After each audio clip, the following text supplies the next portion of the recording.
"They'll kill me if they find me," the girl whispered, pressing herself against the cold brick wall, her whole body shaking so hard her teeth were clicking together like a broken engine. Ethan Blake stood in that freezing alley and looked at a teenage girl who was terrified of something he couldn't see, and he gave her everything he had left, his last $20 and his father's coat. He thought it was just kindness. He had no idea it was the first move in a war that had been waiting for him his entire life. If this story moved you, please subscribe to our channel and follow along until the very end. Drop a comment and tell us what city you are watching from. I want to see just how far this story travels. The night Ethan Blake walked home without his coat was the same night his whole life changed direction, though he wouldn't understand that for another 6 days. He had closed the shop later than usual because the Henderson's truck had taken twice as long as he'd quoted, and he wasn't the kind of man who sent a vehicle back onto the road before he was sure it was safe. That was the thing about Ethan. He had always been careful with other people's things, even when nobody was being careful with his. Billings, Montana in late November doesn't ease into cold. It hits you like a door swinging open in a meat locker flat and final, and without any apology. The temperature had dropped to 7 degrees Celsius by the time Ethan locked the front gate of the shop, and he pulled his father's old coat tighter across his chest, the brown canvas one, with the cracked leather collar that his father had worn every winter from 1987 until the day the man had died. Ethan had worn it ever since, not because it was warm enough, which it barely was, but because it still smelled faintly of his father's pipe tobacco and the motor oil that never quite washed out of anything in their family. He had $20 in his wallet. That was it until Friday. He'd paid the shop's electric bill that afternoon, the one that was already 12 days past due, and the math had worked out to exactly $20 remaining. He knew the number precisely because he'd counted it twice in the parking lot of the utility office, standing in the cold, making sure he hadn't miscounted. He hadn't. He was 3 blocks from his apartment when he heard something in the alley behind the old pharmacy on Meade Avenue. It wasn't a loud sound. It was the opposite. It was the sound of someone trying very hard not to make any sound at all. A small scrape of shoe against concrete. A breath pulled in too sharp. The specific silence of a living thing pressed against a wall and praying to become invisible. Ethan stopped walking.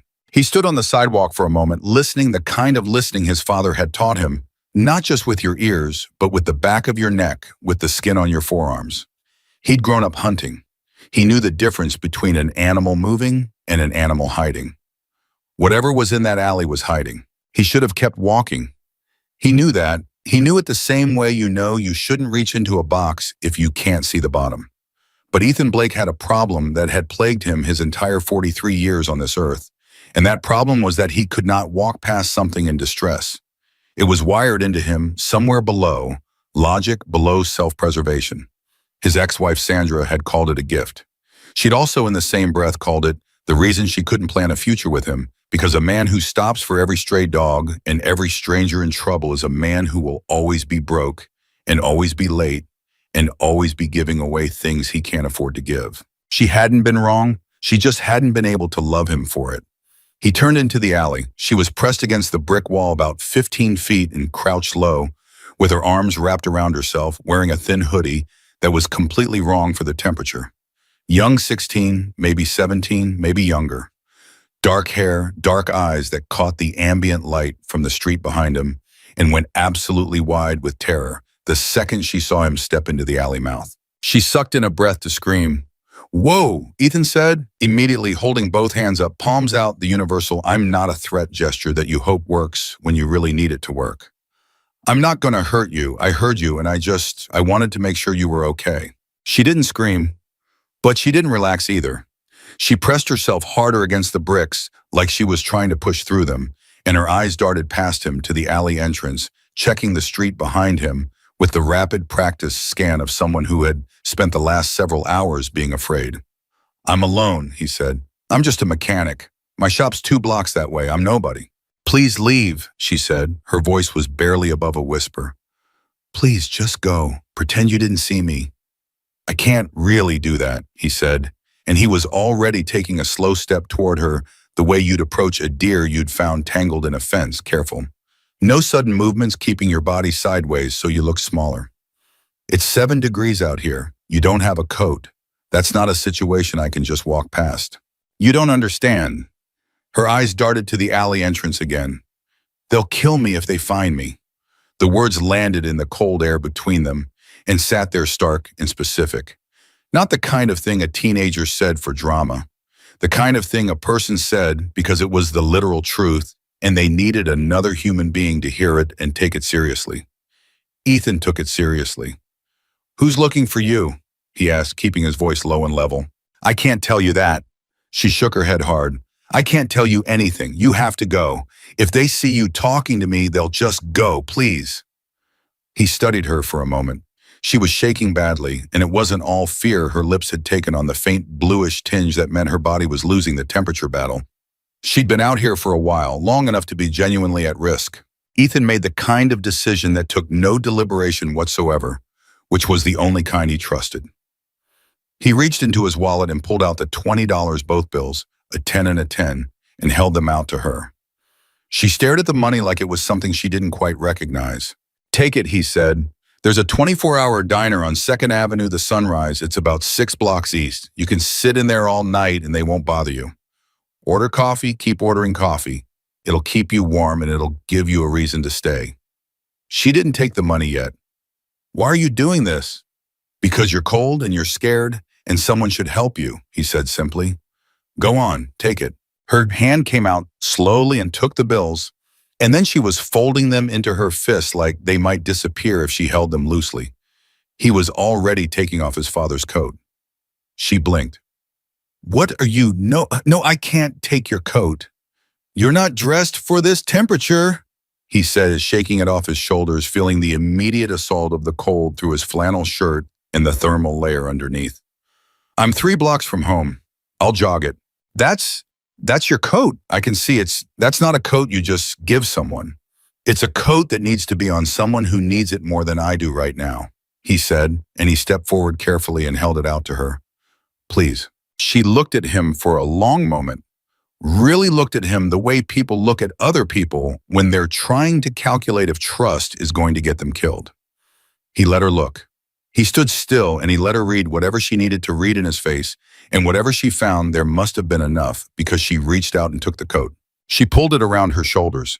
It was enormous on her. It had been built for his father, who had been a broad man, and Ethan had filled it out, but just barely, and this girl was slight and young, and it swallowed her whole.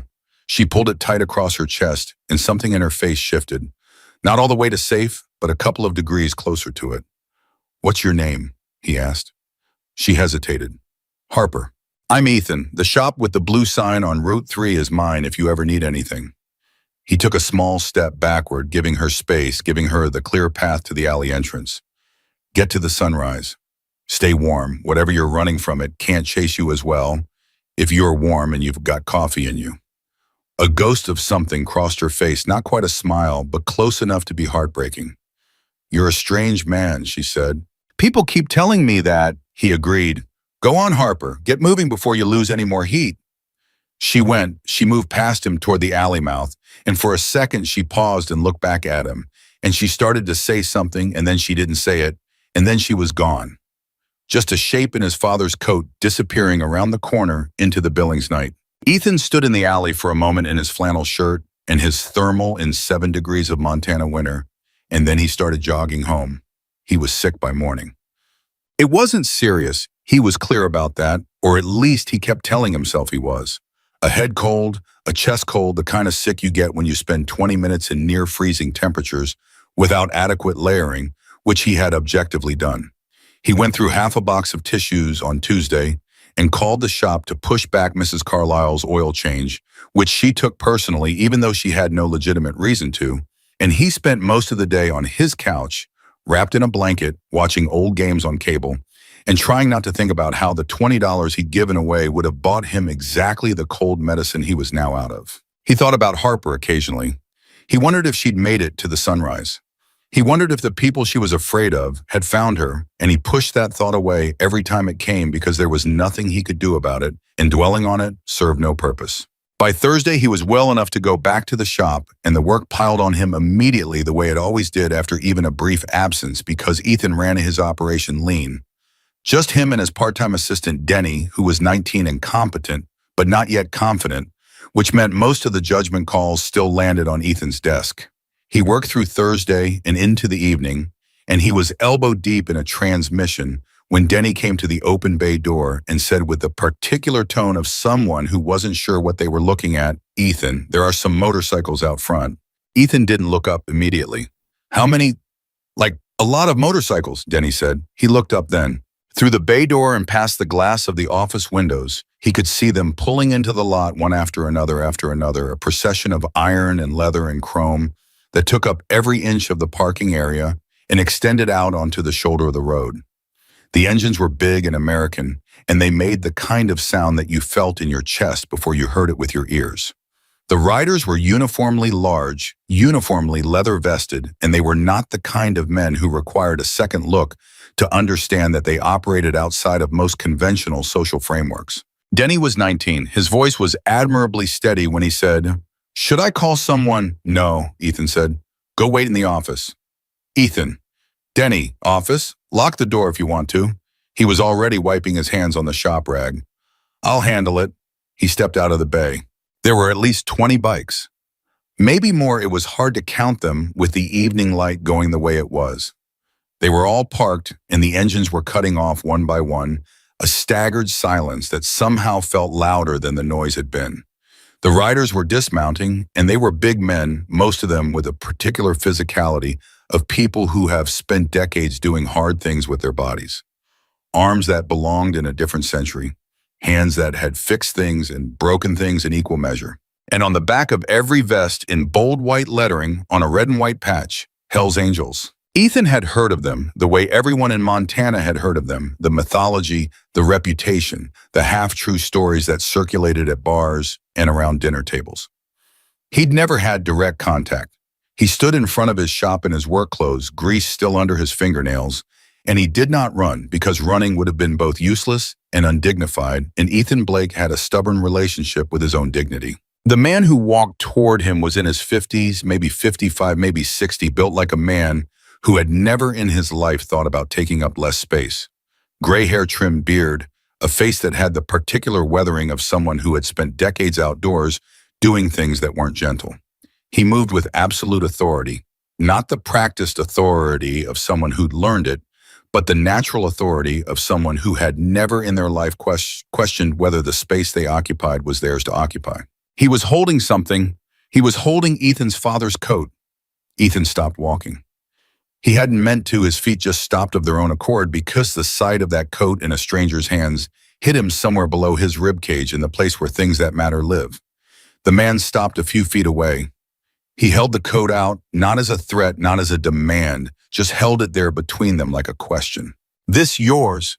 His voice was low and unhurried, the voice of a man who had never once in his life needed to raise it to be taken seriously. "It was my father's," Ethan said, which was both the true answer and the more complete answer. The man nodded slowly. He looked at the coat, then back at Ethan.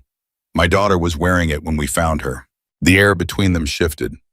Ethan looked at the coat, the cracked leather collar, the canvas that had gone soft with 20 years of washing, and then he looked at the man and he understood in a complete and sudden way that this conversation was not going to be brief, and that the direction of his life was about to change in ways he could not yet calculate. "Is she all right?" Ethan asked. The man studied him for a long moment, the same kind of deep reading that Harper had done in the alley, the same calculation of trustworthiness, only done with decades more experience and considerably more authority behind it. "She's alive," the man said. "That's partly because of what you did." "I didn't do anything special," Ethan said. "She needed help. I helped. A lot of men would have kept walking." "I'm not a lot of men," Ethan said. Not with pride, just as a fact. The man almost smiled. It was a small thing, barely perceptible, but it was there. He extended his right hand. "William Hayes, they call me Grip." Ethan took the hand and shook it. "Ethan Blake." "I know who you are," Grip said. "Your shop, your name, your address. I know what you paid for this building and what you owe on it and how long you've been operating in the red." He said it without malice, without threat, just with the flat factual delivery of someone who had done their homework and wanted the other person to understand the scope of it. "I know your father's name was Thomas Blake and that he died 14 months ago, and that the estate didn't close the way it should have. Ethan went very still. How do you know about my father's estate? Because Grip said, and now there was something new in his voice, not quite anger, not quite grief, but the complicated territory that lives between the two.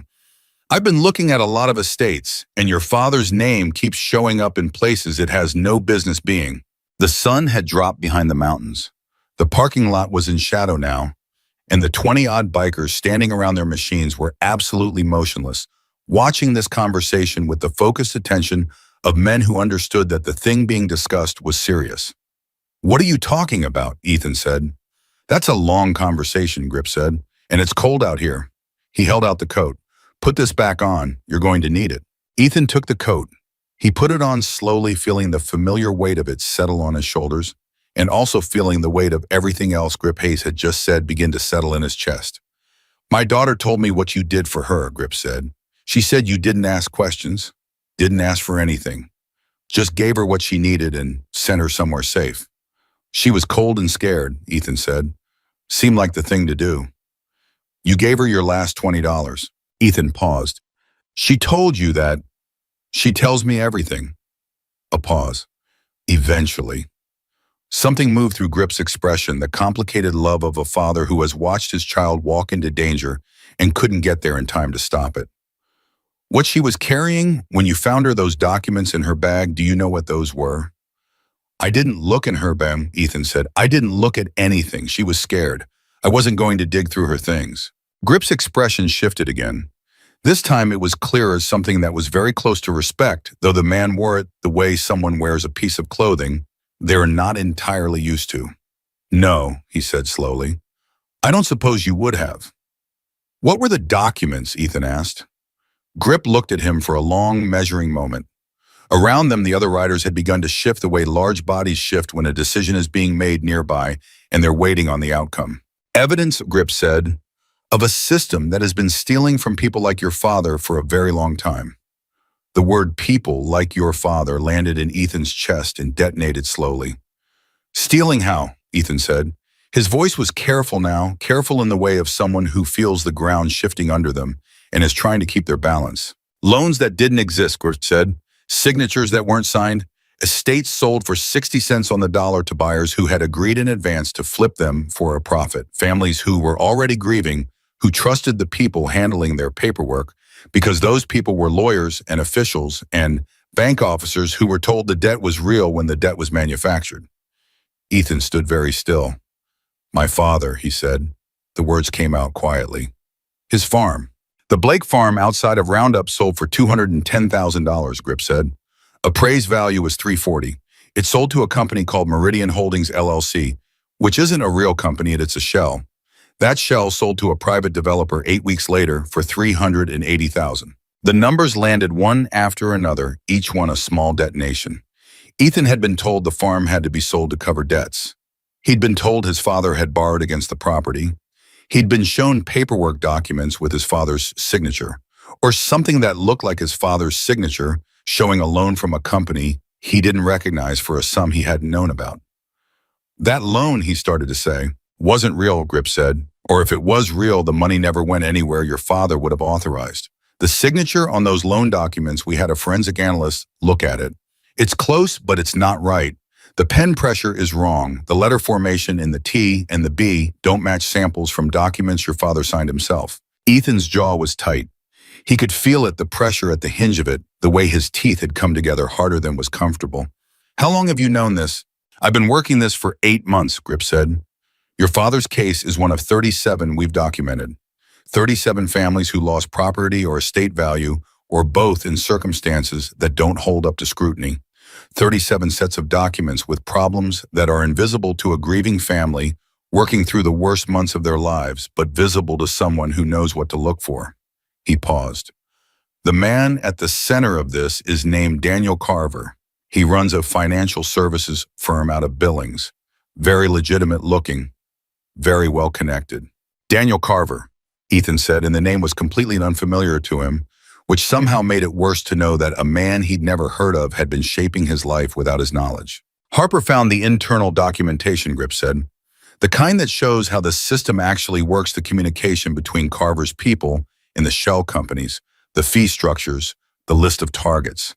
That's what she was carrying when you found her in that alley. She'd copied it from a source inside Carver's organization, and she was trying to get it to us, and they realized she'd taken it, and they sent people after her. She's 17, Ethan said, and it came out sharper than he intended. I know how old she is, Grip said, and for the first time the weight of something more personal moved through his voice. Not the authority of a leader giving a briefing, but the grief of a father recounting how close he'd come to catastrophe. She was trying to help me. She got further into it than she was supposed to, and she was running, and she ended up in that alley, and you were there. And gave her my father's coat, Ethan said. And gave her your father's coat, Grip confirmed, which is how we found you, because Harper described it to me. Said the man who helped her was wearing a brown canvas coat with a cracked leather collar and a small tear at the left pocket that had been hand-stitched closed. I started looking for it. Took about 4 days, but in a city this size, a coat like that, with a repair like that, somebody's going to remember it. Ethan looked down at his left pocket. The small repair was there neat and tight, done by his mother years ago with dark brown thread that was slightly the wrong shade. He'd never noticed it enough to fix it. What do you want from me? He asked. Grip was quiet for a moment. The question sat between them in the cold air. Right now, Grip said, nothing. I came to return your coat and to tell you what it means, and to tell you that there are people who know you helped Harper, and those people are not friendly, and you should be aware of that. You're warning me, Ethan said. I'm telling you the truth, Grip said, which is what I do with people who earned it. He held Ethan's gaze. You helped my daughter when she was alone and terrified, and you didn't have anything to gain from it. You gave her money you didn't have, and a coat you couldn't replace. That buys you the truth from me, Mr. Blake. Whatever you decide to do with it is your business. He began to turn back toward his bike. Grip, Ethan said. The man stopped. This evidence Harper was carrying, Ethan said. Did she get it to you? Is it safe?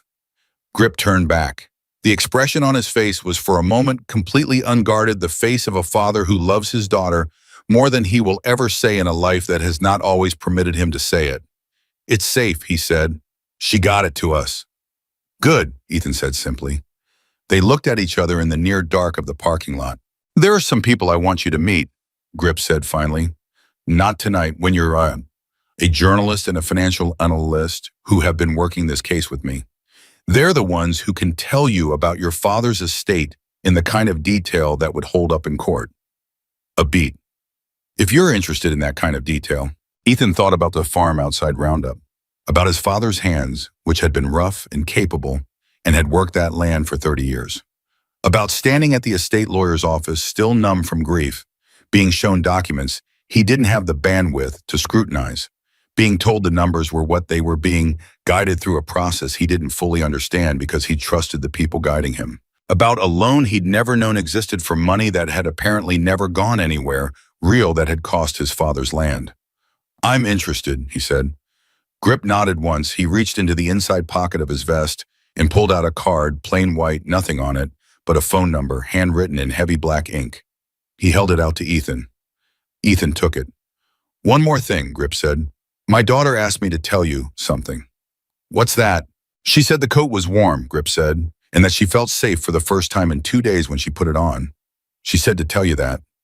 Ethan looked down at the coat on his shoulders, the cracked leather collar, the smell of tobacco and oil that nothing had ever quite erased. Tell her I'm glad, he said.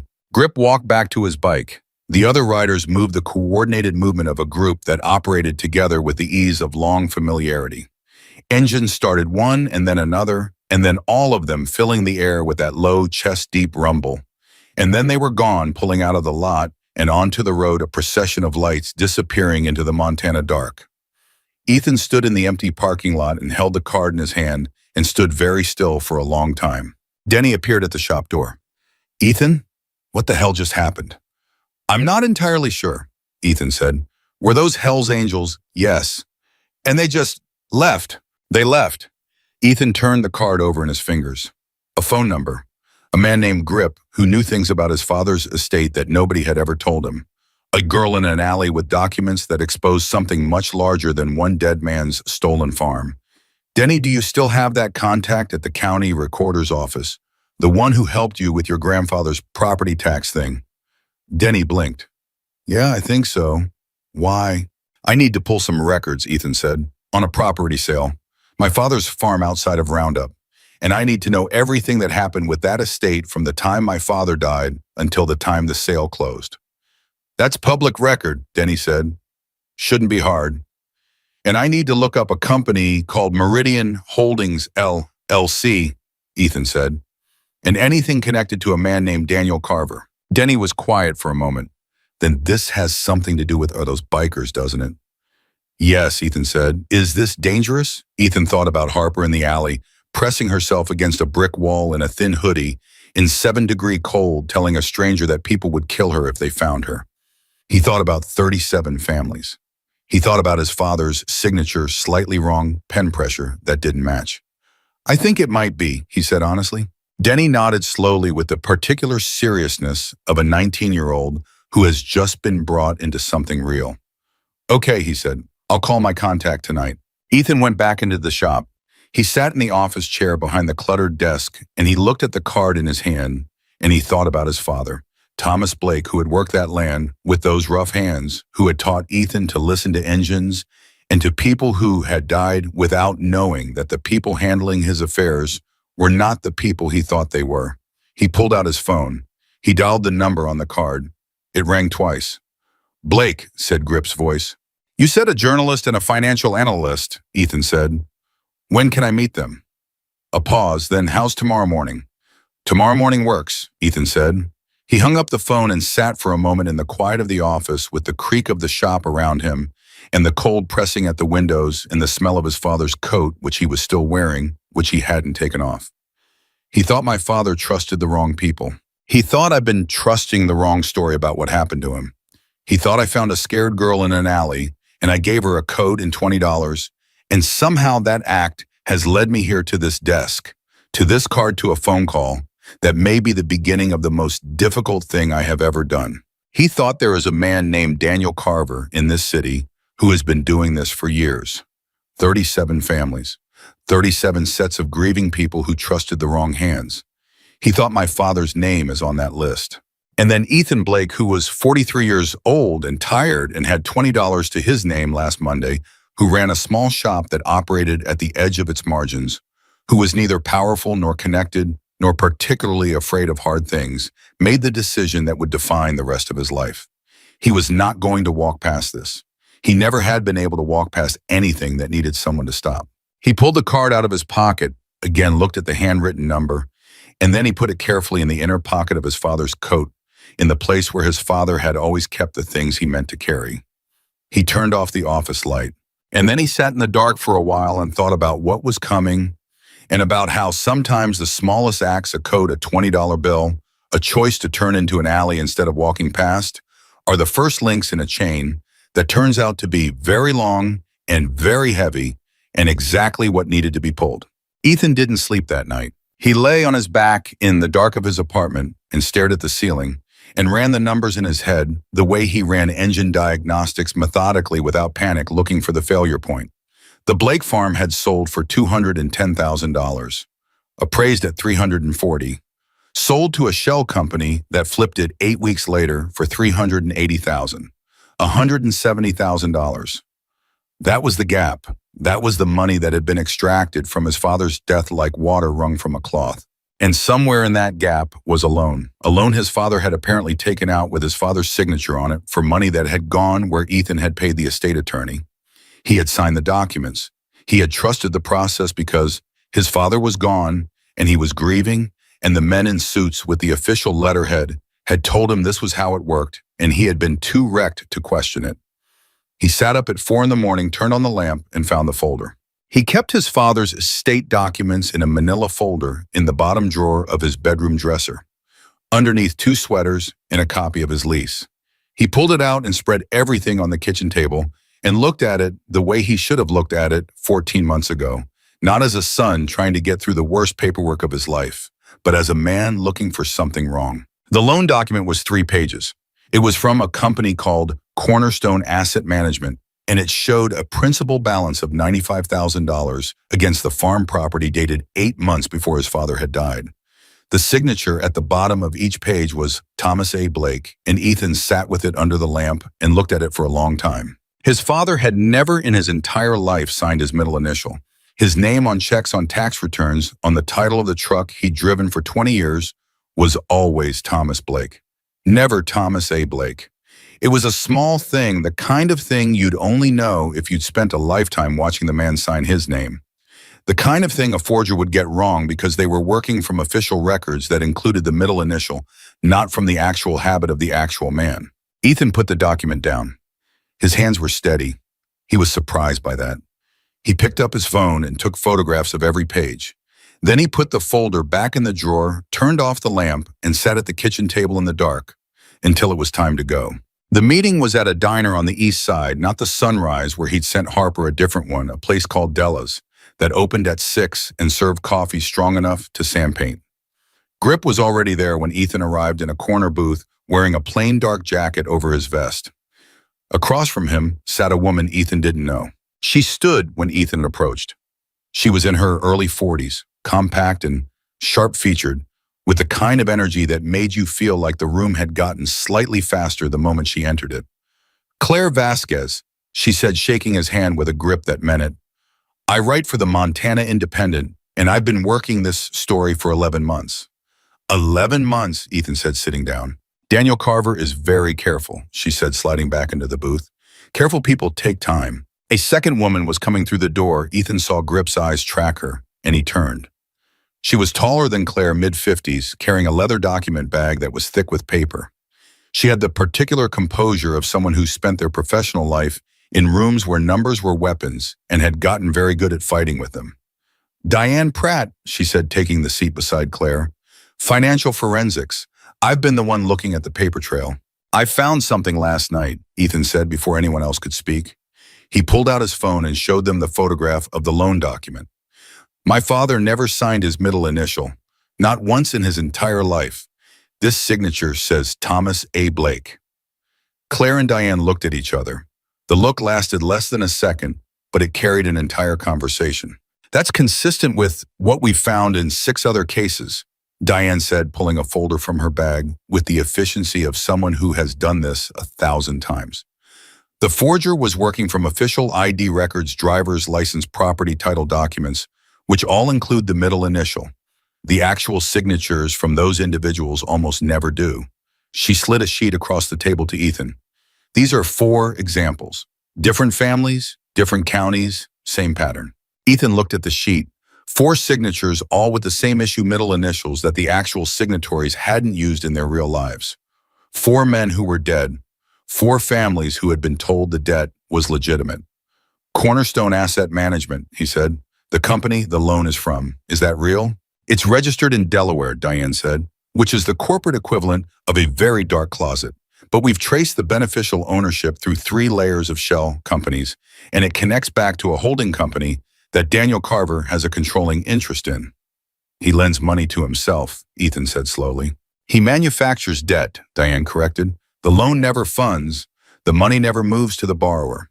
The document just exists to create a legal obligation that can be used to justify a forced sale at below market value. The estate can't clear title without satisfying the debt. The debt is owed to Carver's company. Carver's company accepts a deed in lieu of foreclosure, takes the property, sells it to a buyer who's already agreed to the deal, and splits the profit through a fee structure that looks like consulting expenses. Ethan sat with her for a moment. In the estate attorneys, some of them are unwitting, Claire said. Some of them are very witting. She opened her own notebook. The attorney who handled your father's estate man, named Gordon Price, has handled 11 of our 37 cases. That is not a coincidence.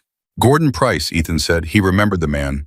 Silver-haired, soft-spoken, the kind of professional manner that read as competence and turned out to be theater.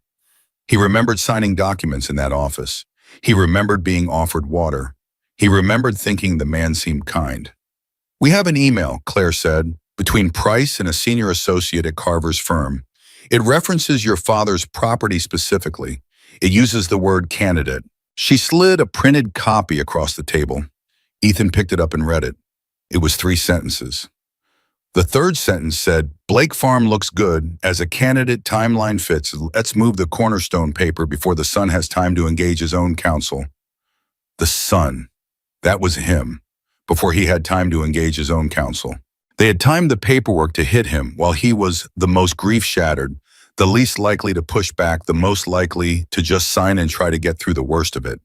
They had calculated his vulnerability and used it as a tool. Ethan set the email down carefully. His jaw was tight again. He breathed through it. How did Harper get access to this? He asked. Grip spoke for the first time since Ethan had arrived. He'd been watching the whole exchange with the patient attention of a man who had already processed all of this and was now watching someone else go through it for the first time. Harper has a friend, he said, a girl who works reception at Carver's firm, has worked there for 2 years. She started noticing documents that seemed wrong, names that came up repeatedly in contexts that didn't feel right. She started making copies. Not to expose anyone, she didn't even know what she had at first. Just because something felt off, and she was the kind of person who holds on to things when something feels off. What's her name? Ethan asked. We're keeping that out of the room for now, Grip said, for her protection. What matters is that she gave Harper a package of documents, internal communications, fee schedules, a list of properties. And that package is what Harper was carrying when Carver's people realized it was gone and sent someone after her. They sent someone after a 17-year-old girl, Ethan said. They sent 2 someones, Grip said. His voice was flat. She lost them in the warehouse district and ended up in that alley where you found her. The table was quiet for a moment. What does Carver know about me? Ethan asked. He knows you exist, Claire said. He knows you're Thomas Blake's son. He doesn't know yet that you've connected with us. But that window is going to close the moment someone in his network sees your name appear. In any kind of legal or investigative context, they'll know. How much time do we have? Ethan asked. That depends on what he does with the financial network in the next 72 hours, Diane said. He has a restructuring option. It's something we've seen in similar cases. When a target gets nervous, they dissolve the shell companies and reconstitute them under new structures, new beneficial owners, new registrations. If he does that, the paper trail we've built loses about 60% of its evidentiary value. The connections become much harder to prove. So we have 72 hours, Ethan said. Give or take, Claire said, which is why this morning matters. She leaned forward. Ethan, what I need from you, what this case needs is a lead plaintiff. Someone whose case is clean documented and has a human face that a jury can connect to. Your father's estate has all 3 of those things. The forged signature alone is significant. Combined with the price email, the shell company connection, and the below-market sale price, your father's case is the strongest individual example we have. A pause. I need you to be willing to stand in front of this. Ethan looked at her. You're asking me to be the face of a federal fraud case against a well-connected man who has already sent people after a teenage girl. Yes, Claire said simply. That's what I'm asking. What's the risk to me personally? Legal exposure, minimal. You're the victim, not the actor. Financial exposure, some litigation is expensive and slow, though we have a civil rights attorney who's agreed to take the lead case on contingency. Personal risk. She paused. Carver's people aren't violent as a rule. They're financial predators. Their weapons are paperwork and time, and the assumption that the people they've hurt don't have the resources to fight back. But when cornered, powerful men with resources do unpredictable things. That's not a no, Ethan said. That's an honest answer, Claire said. He thought about his father, about that email, about the word candidate, and about someone sitting in an office looking at Thomas Blake's property and his timeline and deciding that his son's grief was an exploitable condition. I need a day, he said. I need to look at all of this properly with my own eyes before I decide. That's fair, Grip said. But Ethan, he waited until Ethan was looking directly at him. I've been in a lot of rooms with a lot of men making a lot of decisions. The ones who need a day are usually the ones who've already decided. They just need the time to make peace with it. Ethan held the man's gaze. Maybe, he said. He took the copies Diane offered him, a carefully selected set of documents. Nothing that would compromise the investigation's integrity, enough to let him understand the full picture of his father's case. He shook hands with Claire and Diane and walked out of Della's diner into the cold morning air. and he sat in his truck in the parking lot and went through every page. He didn't need the full day, but he took it anyway. Not because he was uncertain, but because this was not the kind of thing you entered without having sat with the weight of it fully. His father had deserved better than a rushed signature in a lawyer's office. This decision deserved better than a rush too. He called Denny at noon. Those records you pulled last night, the Meridian Holdings registration, the property title transfer timeline. Can you print all of it? Already did, Denny said. Ethan, the timeline on that property sale is insane. The deed transferred to Meridian Holdings on a Friday. By the following Monday, there was already a purchase agreement with the developer. That's not a sale that happened after the fact. That was arranged in advance. I know, Ethan said. I'll explain everything when I get in. There's something else, Denny said. His voice had changed, that specific tone of someone who has found something they weren't looking for. I was pulling the Cornerstone asset management filing, and I found something in the registered agent records. The registered agent for Cornerstone in Montana is a law firm. The law firm is Price and Associates. The attorney who handled the estate was also the registered agent for the company the fake loan came from. Gordon Price had been on both sides of the transaction simultaneously. He had guided Ethan through the paperwork that cleared a debt that ran through his own firm. Ethan sat in his truck and felt something cold and final settle through him. Not anger exactly, or not just anger, the feeling of a man who has been looking at a picture from the wrong angle and has suddenly tilted his head and seen what was actually there. Denny, he said, don't talk to anyone about this. Not yet. Not planning to, Denny said. He drove to the shop, looked at the printouts Denny had laid on the desk, confirmed what his assistant had found, and then he called the number Grip had given him. I don't need the full day, he said. I didn't think you would, Grip said. Price and Associates is the registered agent for Cornerstone Asset Management, Ethan said. In Montana, I just confirmed it through the Secretary of State's records. That's public. Anyone could have found it if they'd known to look. A pause on the line. We found it 6 weeks ago, Grip said. We were waiting to see if you'd find it yourself. People fight harder for what they discover than for what they're handed. Ethan processed that. You were testing me. I was finding out who you were, Grip said. The distinction was small but real. There's a difference. The meeting with Claire and Diane, Ethan said. When does that need to happen again? The formal one, the one where I actually commit to the case. Tonight if you're ready, Grip said. There's an attorney I want you to meet. Name is James Okafor, civil rights litigation 15 years. He's the one who takes this to federal court. Tonight, Ethan said, where Grip gave him an address.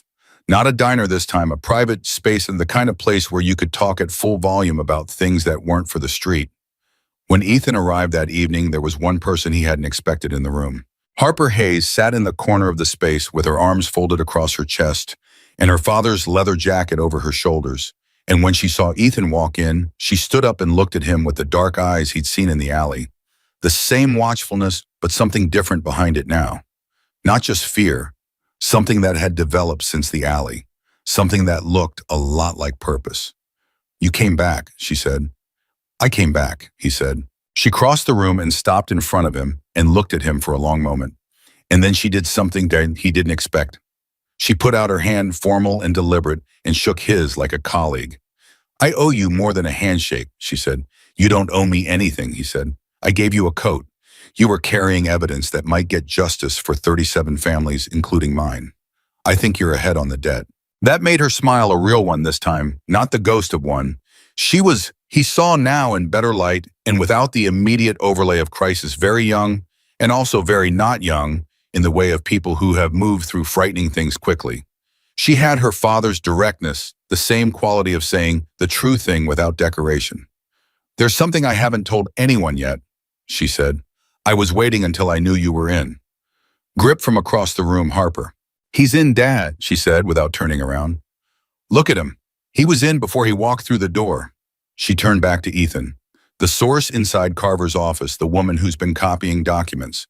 She told me something last week that I haven't put in any report yet because I needed to know who was going to be in this room before I said it out loud. The room had gone quiet. Claire, Diane, the attorney, Okafor, all of them watching Harper now. Ethan, Harper said, your father's case isn't just one of 37. It's the origin case. She paused and the pause had weight. Carver built this entire system, the shell companies, the fake loan structure, the estate attorney network. He built it and tested it first on your father's property. The Blake farm was the proof of concept. Everything that came after, all 36 families after yours, all of it was built on what worked the first time. The room held the words.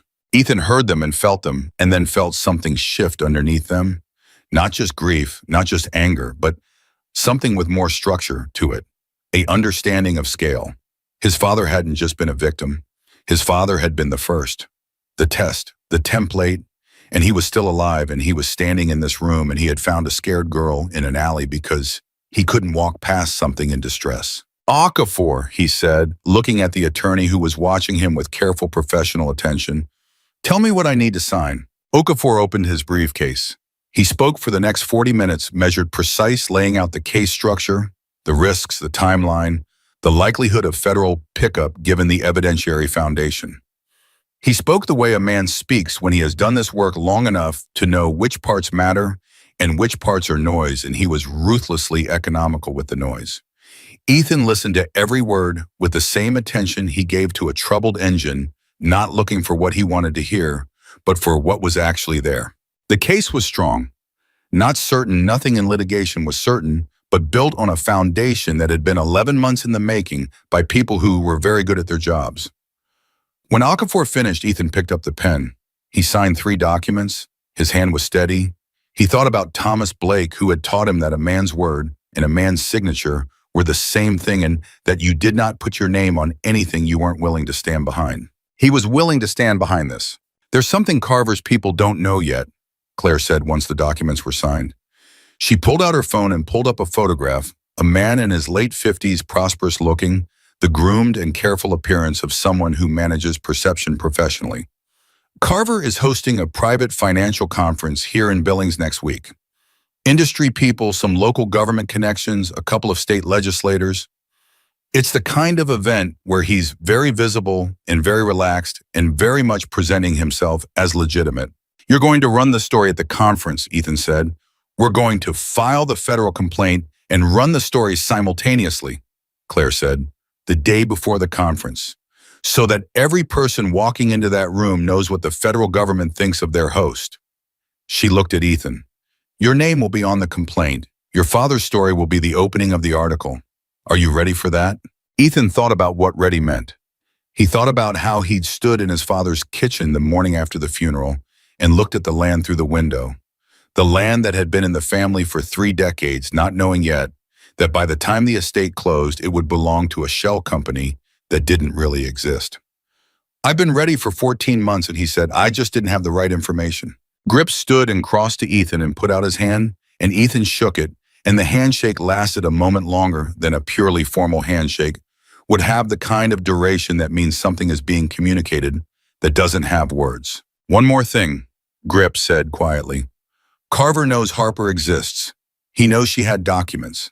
He doesn't know yet what she gave us or whether it's usable, but he's going to start pushing harder to find out, which means the people around Harper need to be careful. And the people around Ethan, Claire said. Carver's people don't do violence, Okafor said in the tone of a man making a legal note. They do intimidation, legal threats, financial pressure, discrediting. Those are their instruments. Then we better be faster than their instruments, Ethan said. Harper, who had been quiet since her revelation, spoke from across the room. There's something else in the documents, she said. Something I haven't fully processed yet. A list not of properties, but of people. People inside the system. Some of them are names you'd recognize. Some of them are in this city. How far up does it go? Claire asked. I don't know yet, Harper said. That's what I'm still working through. The room absorbed that. The implications were not small. If Carver's network extended to recognizable names to people with institutional authority, then the filing of a federal complaint wouldn't just shake a financial predator. It would shake something larger. Ethan drove home that night through the empty streets of Billings, wearing his father's coat, with the window cracked and the cold coming in the way it does in Montana in November, clean and absolute.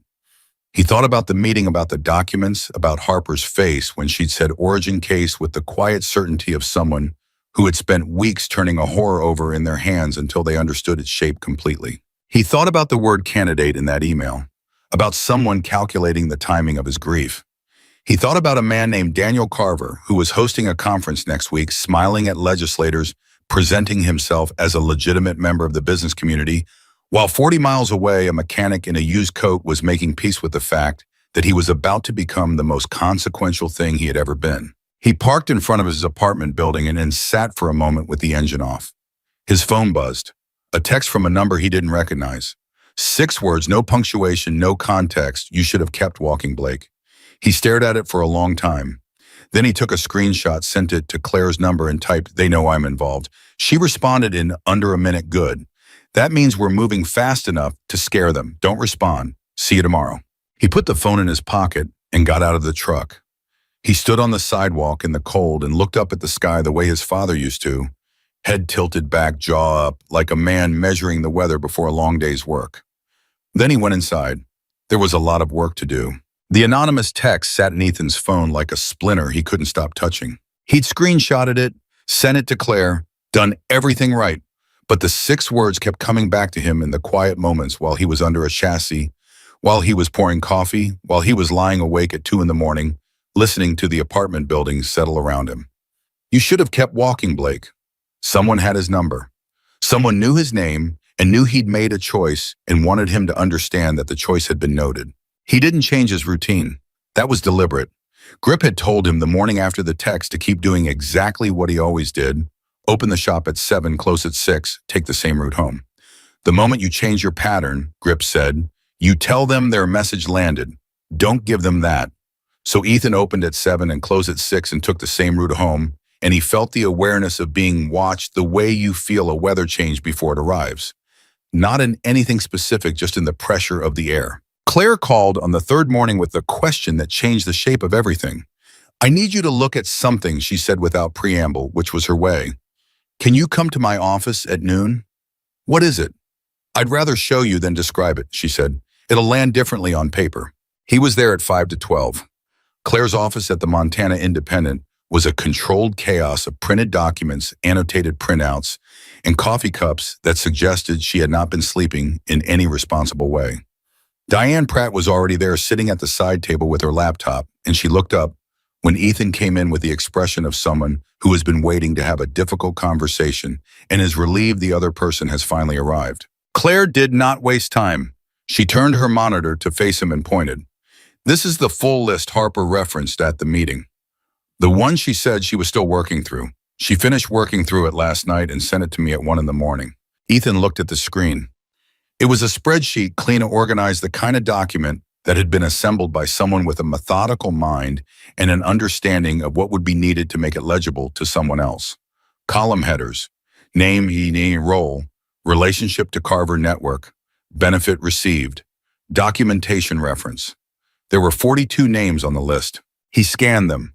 Most meant nothing to him, financial industry names, people from firms he didn't know.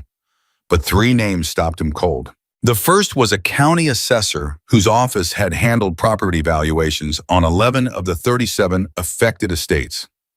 The second was a state banking regulator whose division would have had oversight authority over exactly the kind of loan instruments Cornerstone Asset Management had been manufacturing. The third name he recognized, not from any professional context, but from a yard sign he had driven past for years, a local alderman who had been in office for 12 years and whose name was on a community center 2 blocks from Ethan's shop. "He has people inside the regulatory structure," Ethan said. The assessor's office was undervaluing the properties on paper. Diane said, pulling up a second window on her laptop. "Look at the assessed values on record versus the actual market appraisals. On your father's farm alone, the assessed value was marked 22% below what an independent appraiser confirmed. That below-market assessment made the forced sale look cleaner, made the numbers look less wrong than they were." "And the banking regulator," Ethan said. 3 complaints were filed against Cornerstone Asset Management over the past 4 years, Claire said, by families who noticed something wrong with their estate paperwork. All 3 complaints were closed without investigation. The regulator on the list was the reviewing official on all 3. Ethan sat down in the chair across from Claire's desk. He looked at the screen and he thought about the architecture of what had been built here, not just a financial scheme, but a scaffolding around a financial scheme designed to make it invisible from every direction that scrutiny might come from. An assessor to make the numbers look clean, a regulator to close the complaints, an attorney network to manage the paperwork, shell companies to launder the trail. This had not been put together quickly. This had been assembled over years by someone who thought systemically, who understood that a predatory scheme without institutional protection was just a crime waiting to be caught, and who had taken the time to buy or compromise every layer of protection that might have caught it.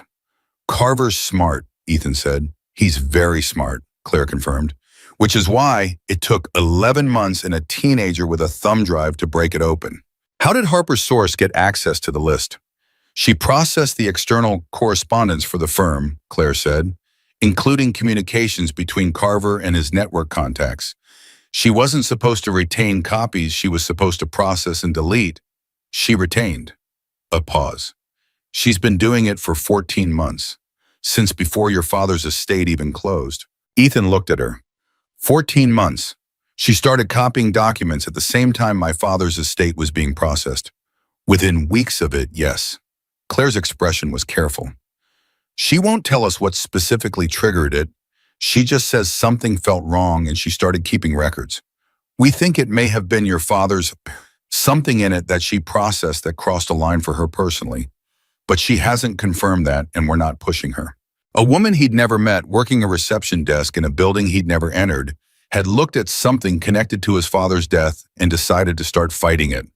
Had spent 14 months making quiet copies and holding on to them at personal risk without knowing if anyone would ever see them or care. He sat with that for a moment. The weight of it was strange, not just the risk she'd taken, but the fact that she'd taken it alone in silence without knowing if it would matter, because something had crossed a line for her, and she hadn't been able to just continue as if it hadn't. I need to meet her, he said. That's not possible right now, Claire said. Her safety depends on Carver's people not knowing she's the source. If you meet her and you're being watched, I know, he said. I understand. He stopped. There wasn't a sentence for what he meant. He meant, tell her I know. Tell her I understand what 14 months of that kind of quiet courage costs. Tell her it mattered. Tell her the documents are being used, he said. Tell her they're going to matter. She knows, Claire said quietly. Harper told her. He exhaled. Then he pulled his chair forward and looked at the list on the screen. What's the plan with the names the assessor and the regulator? Are they in the federal complaint? That's what we need to discuss, Diane said. She closed her laptop and gave Ethan her full attention, which had the quality of a searchlight coming to bear. Adding regulatory officials to the complaint escalates the scope significantly. It moves this from financial fraud to potential public corruption. That's a different category of federal attention, the kind that brings in the FBI's public corruption unit rather than just financial crimes. Is that good or bad? Ethan asked. It's slower and louder, she said. The investigation becomes more complex. The resources increase, but so does the timeline. Carver's attorneys will use the complexity to buy time, and the more time they have, the more they can structure around what we found. But the evidence is stronger, Ethan said. The evidence is significantly stronger, she confirmed. A standalone financial fraud case has maybe a 60% chance of producing convictions at trial. A public corruption case with this level of documented network coordination, if the federal prosecutors take it seriously, and with what we have, they would have to, you're looking at a case that would be very difficult to defend against. Ethan turned to Claire. What does Okafor say? He says go full scope, Claire said. He says the worst thing we could do right now is show Carver's people that we know less than we know. We have the list. We have the correspondence. We have 14 months of documented source material. Filing a limited complaint would be playing small when we're holding a full hand. Then we file full scope, Ethan said. There's a risk to you specifically, Diane said. Adding the regulatory officials means this becomes political in a way it currently isn't. You will be named as the lead plaintiff in a complaint that alleges public corruption involving a sitting county official and a state banking regulator. Those people have resources and networks and institutional incentives to discredit you. They already sent a text to my phone 3 days ago telling me I should have kept walking, Ethan said. I think the discrediting was coming regardless. Claire looked at him steadily. Yes, she said, it was. Then let's not give them the comfort of thinking we're afraid of it, he said. The room held that for a moment, and then Claire picked up her pen and made a note, and Diane reopened her laptop, and the meeting moved forward with the particular momentum of a decision that has been made and does not need to be revisited. Okafor joined by phone 40 minutes later. He spoke for 12 minutes laying out the amended complaint structure, and when he finished, he asked Ethan directly, "You understand that your name is now attached to allegations involving public officials who have every incentive to retaliate through legal means." "I understand," Ethan said. "And you're prepared to stand as the lead plaintiff through what will likely be a 12 to 18-month federal process that will at various points be uncomfortable, public, and financially draining, even with contingency representation." "My father worked that land for 30 years, Ethan said. "I'll stand in front of it for 18 months. A pause on the line. Then Okafor said, "All right, I'll have the amended filing ready for review by Friday." After the call ended, Claire sat back in her chair and looked at Ethan with the expression of a journalist who has been in enough rooms to know what different kinds of commitment look like. "Can I ask you something personal?" "Go ahead," he said. "The night you found Harper, you didn't know any of this. You didn't know about the documents about Carver, about your father's estate being connected to anything larger. You just saw a scared girl in an alley." "That's right," he said. "And you still stopped?" "Yes." "Why?" she said. And she wasn't asking it rhetorically. She was asking it the way a journalist asks a question when they genuinely want the answer, when the answer is going to go in a story and they want it to be true. Ethan thought about it for a moment, about the sound he'd heard in the alley, the specific silence of something hiding, about the decision that had taken no deliberation. "My father used to say he started and then he stopped because the word father still did something to his chest that required a brief pause. He used to say that you could tell everything about a man's character by what he does when there's nothing in it for him, when nobody's watching and there's no benefit, and the easiest thing is to just walk past." He looked at Claire. "I guess I was trying to be the kind of man my father thought I was." Claire wrote that down. She wrote it down carefully, the way she wrote things down when she was sure they were going to matter. They reconvened that evening, the full group, same private space as before. Grip was there with two of his senior men, both of whom had been introduced to Ethan the previous day, and whom he was beginning to understand were not merely intimidating presences, but men with specific skills and specific roles in the investigation's protective architecture. Harper was there again this time with a laptop open and a set of printed pages in a folder that she handled with the careful attention of someone who has spent days getting very familiar with difficult material. She had something new. "I've been through the full correspondence set," she said. She spoke with a directness that was more her father's than her own age's, the kind of directness that came from having spent the last weeks handling things that required it. "There are references in the Carver to network communications to something they call the clearance window. It's a term they use internally for the period after someone dies and before their estate fully closes the gap where documents can be inserted. Debts can be manufactured, paperwork can be processed through compliant attorneys without the heirs having enough legal sophistication to catch it. The clearance window," Diane said with the tone of someone who is filing a term away for future use in a courtroom. "They have a checklist," Harper said. She opened the folder and slid copies around the table. "For each target property. I found it in the correspondence. It's referenced as the CW protocol, 14 steps. Step 1 is confirming time of death and initiating probate monitoring. Step 7 is cornerstone paper insertion. Step 11 is assessor coordination. Step 14 is sale close and profit distribution." Ethan looked at the copy in front of him. 14 steps. The bureaucracy of theft laid out with the organized efficiency of a real estate transaction checklist. Step 7, cornerstone paper insertion. Someone had done step 7 on his father's estate, had sat at a desk and checked a box. "This is the document that breaks it open completely," Okafor said from across the table. He had come in person this time, and he was holding the checklist with the focused attention of a man who has been waiting for exactly this piece. "This is internal documentation of a systematic protocol. This isn't one-off fraud. This is an organized criminal enterprise with a documented methodology. Under RICO statute, this changes the entire character of the prosecution. RICO, Claire said, and it wasn't a question. She was already writing. Racketeer-influenced and corrupt organizations, Okafor said. It requires demonstrating a pattern of criminal activity through an organized enterprise. This checklist, combined with the 37 documented cases and the regulatory network on the list, this is RICO. He set the document down. This also means federal mandatory minimums apply to everyone in the network, not just Carver. The table was quiet. The assessor and the regulator, Grip said slowly. Under RICO, Okafor confirmed, which is why their attorneys, when they find out, and they will find out the moment we file, are going to be strongly motivated to consider cooperation agreements. He paused. The first person inside that network to cooperate meaningfully with federal prosecutors gets a very different outcome than everyone who waits. Can we use that? Claire asked. We're not prosecutors, Okafor said. We can't offer plea deals. But the complaint becomes public the moment it is filed, and every person named in it will have access to a lawyer who can read what RICO exposure means for their client's future. We create the pressure, Diane said. The pressure creates the cooperation. The cooperation creates the full evidentiary picture. Yes, Okafor said. Ethan was looking at the CW protocol checklist. He was on step 7, the one that referred to his father's estate. Cornerstone paper insertion. His father's name had been on a checklist.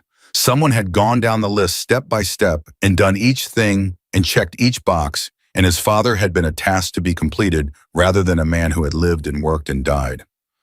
Carver is going to run, Ethan said. Everyone looked at him. When we file, he said, he's smart. He's been doing this for years. He has resources. When the complaint drops and the conference is the next day, he's going to understand immediately what the scope is. A man who built this kind of system and kept it running this long is not going to sit still and wait to be arrested. You think he'll move assets and relocate, Claire said. I think he's probably already moving assets, Ethan said. That text to my phone 3 days ago, that wasn't just intimidation. That was a man checking whether I was actually committed, trying to get a read on whether the threat was real. He's been in preparation mode since Harper's documents went missing. We're not the only ones in a 72-hour window.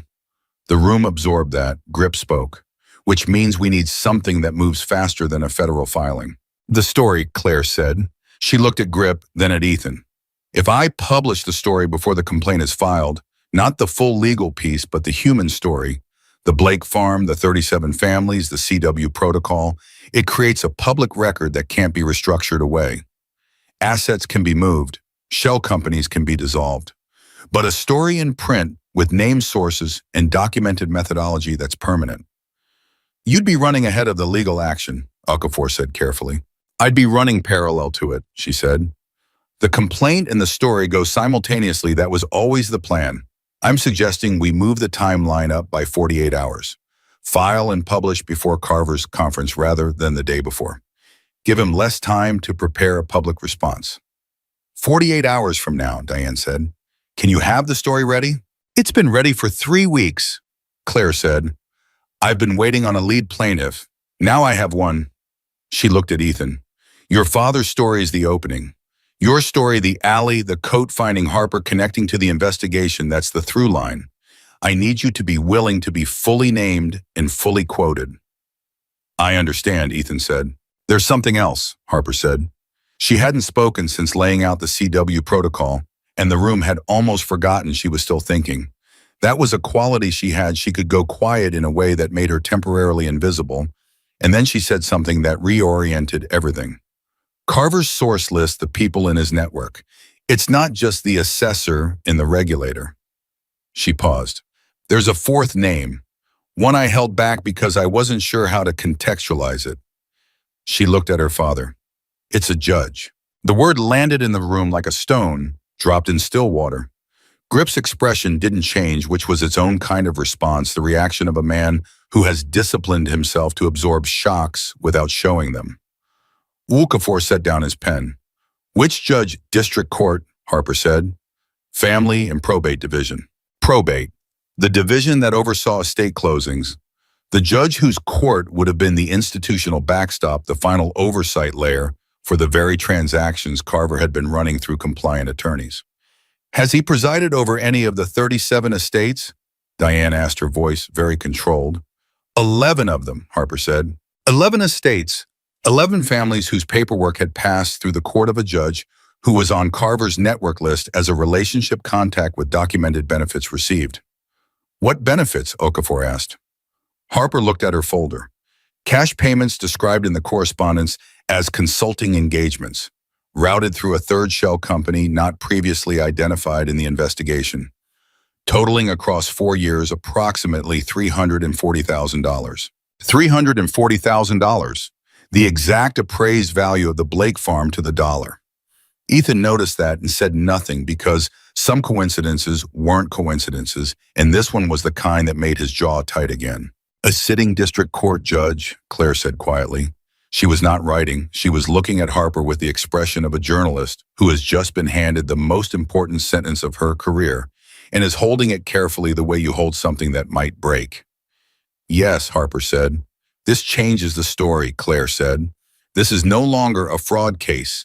This is systemic corruption at every institutional level that should have caught it. This is why they sent people after her, Grip said. His voice was very quiet and very controlled in the specific way of a man who is not quiet by nature. Not just because of the financial exposure, because of him. A sitting judge on a network list with $340,000 of documented payments. If that name became public, every probate proceeding he had overseen in 4 years was potentially compromised. Every estate, every family who had come before his court.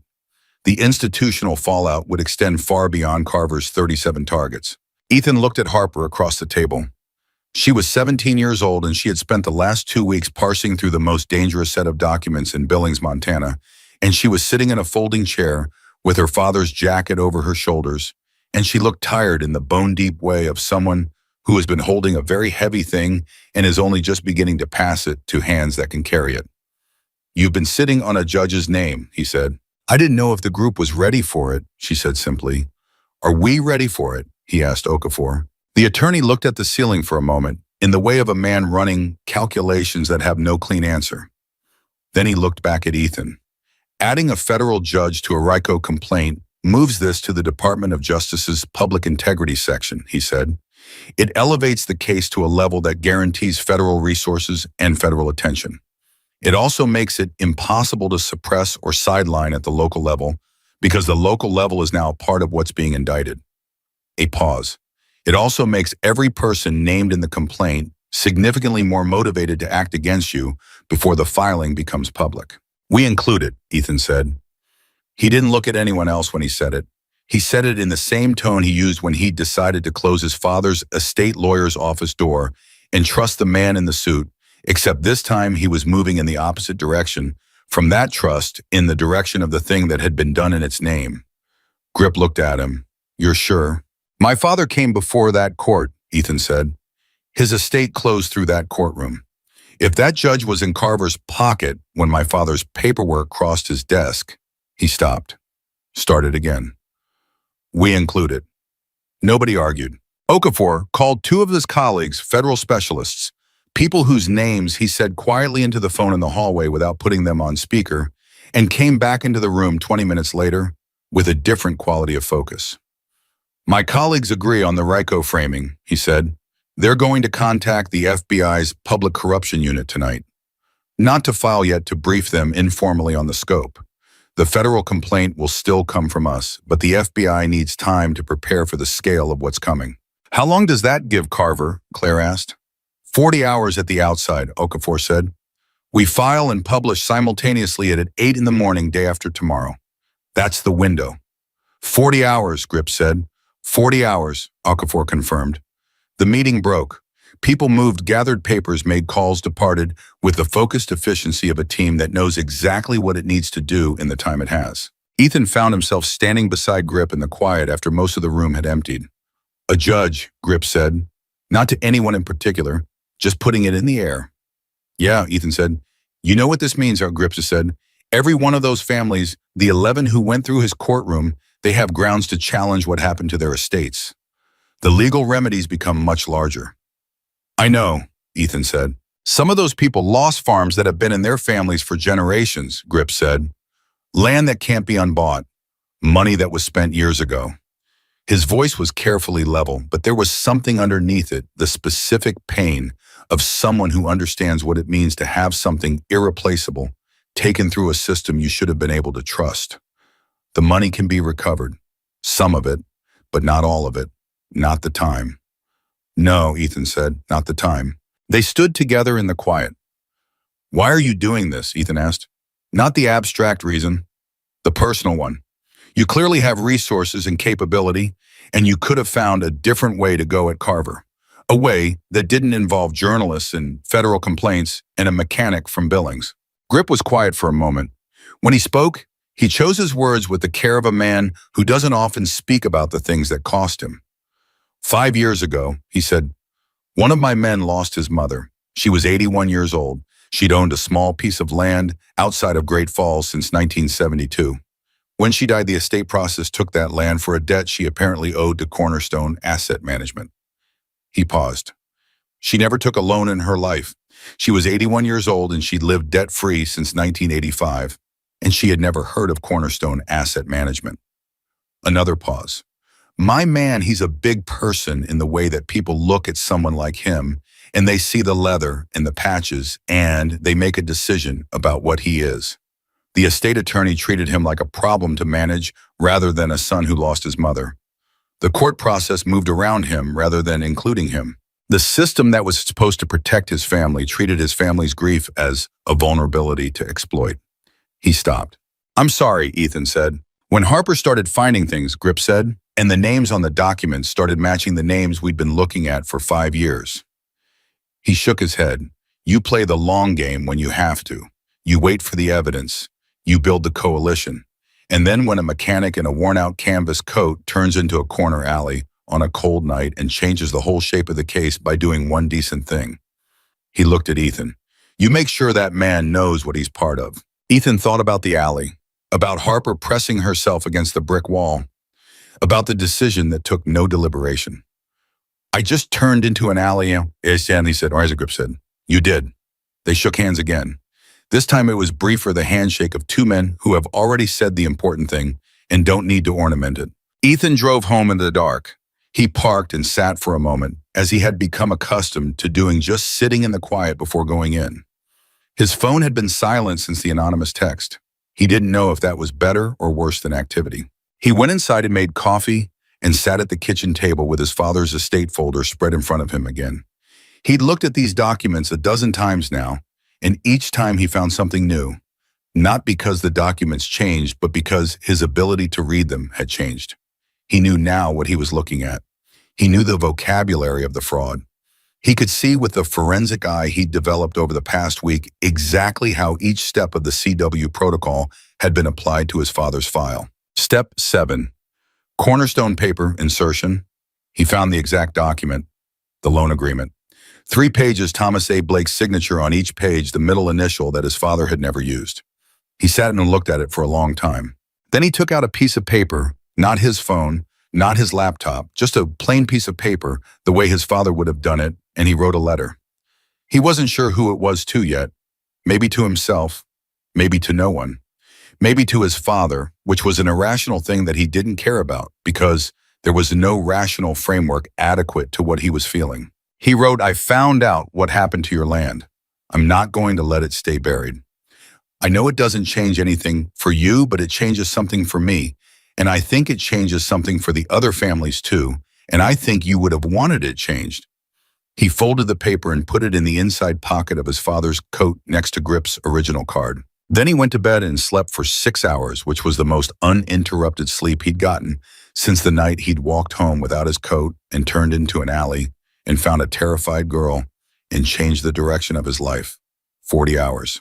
Ethan's phone rang at 5:40 in the morning, 2 hours before he'd planned to be awake. It was Okafor.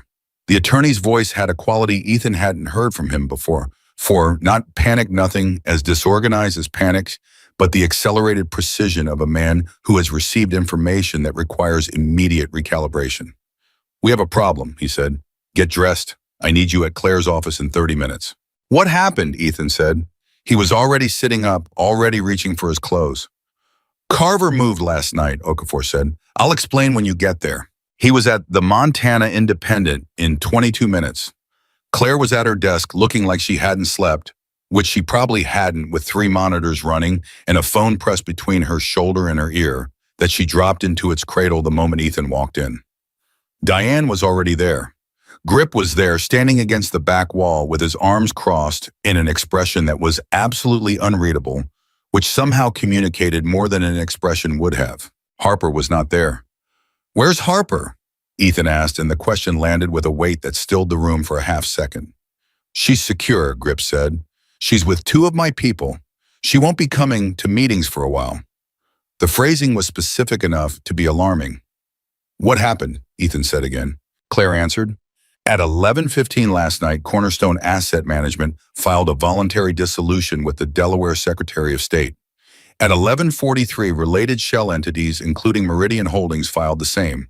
At 12:08, a 4th entity that Diane's team identified only 4 days ago also dissolved." She paused. "He's burning the corporate structure." "The paper trail," Ethan said. "The dissolving of entities doesn't destroy the documentation we already have," Diane said quickly. "Our copies, the source's copies, the correspondence Harper extracted, none of that disappears because he files paperwork. What it does is complicate the tracing of current assets. Money that was held inside those entities becomes harder to attach through standard civil forfeiture channels." "He's moving money," Ethan said. "He dissolved 4 companies in 53 minutes in the middle of the night," Diane said. "That is not a man who is still deciding whether to run. That is a man who made that decision days ago and has been executing it in stages." "The conference," Grip said from the wall. "He's still scheduled to host it. Registration is still open. His office hasn't announced any cancellation." "Because canceling it would confirm something's wrong," Claire said. "He needs to look normal for another 36 hours while he finishes moving assets and positions himself." "For what?" Ethan asked. Okafor answered. "Our best estimate is that he intends to be outside of federal jurisdiction before the complaint is filed. He has a business interest in Canada, a legitimate one, a consulting firm in Calgary that predates the fraud operation. If he establishes physical presence there before we file extradition, becomes the mechanism rather than arrest and extradition between the U.S. and Canada, while generally functional, is slow and procedurally complex." "How slow?" Ethan said. "Months. Potentially longer if his attorneys file challenges." "So he walks out to Calgary and waits," Ethan said. "With his assets restructured into instruments that are harder to freeze," Diane said. "Yes." Ethan stood in the middle of Claire's office and looked at the monitors and felt the shape of the problem with the same analytical clarity he applied to a broken engine. The moving parts were clear. The failure point was time. Carver had less of it than he thought 2 days ago, and he knew it, and he was acting on it, which meant the 40-hour window they'd been working toward had just compressed. "How much time do we actually have?" he asked. "If we file today," Okafor said, "the assets that haven't moved yet can potentially be frozen through emergency civil attachment. The federal prosecutors I spoke with last night, when I called them at 1 in the morning about this, they said if the complaint lands on their desks before close of business today, they can move on a temporary restraining order against asset transfer by end of day. That stops him from moving the remaining money." "Today," Ethan said. "Today," Okafor confirmed, "which means the story runs today too, simultaneously, as we planned just 36 hours earlier than planned." Everyone looked at Claire. She was already pulling up the file on her center monitor. "The story has been ready for 3 weeks, she said. "I told you that. I wasn't overstating it." She looked at Ethan. "I need you to read it before it publishes. You're the lead source. You have right of review." She turned the monitor toward him. He read it standing up, which was not how you usually read something that was about your father, but there was no time for the posture of grief. The story was 1,200 words, lean and controlled, the way Claire wrote everything with a clarity that made it land harder rather than softer. It opened with Thomas Blake. It described the farm, the estate, the loan that had never existed, the signature with the wrong middle initial. It described Ethan finding Harper in the alley, giving her the coat and the $20, the arrival of the motorcycles. It described the investigation, the 37 families, the CW protocol, the assessor, the regulator, the judge. It named all of them by name except the judge who was identified as a sitting district court judge in the probate division, pending the complaint being filed with his name explicitly included. It was the kind of story that would not be forgotten. Ethan read it twice. When he looked up, the room was watching him.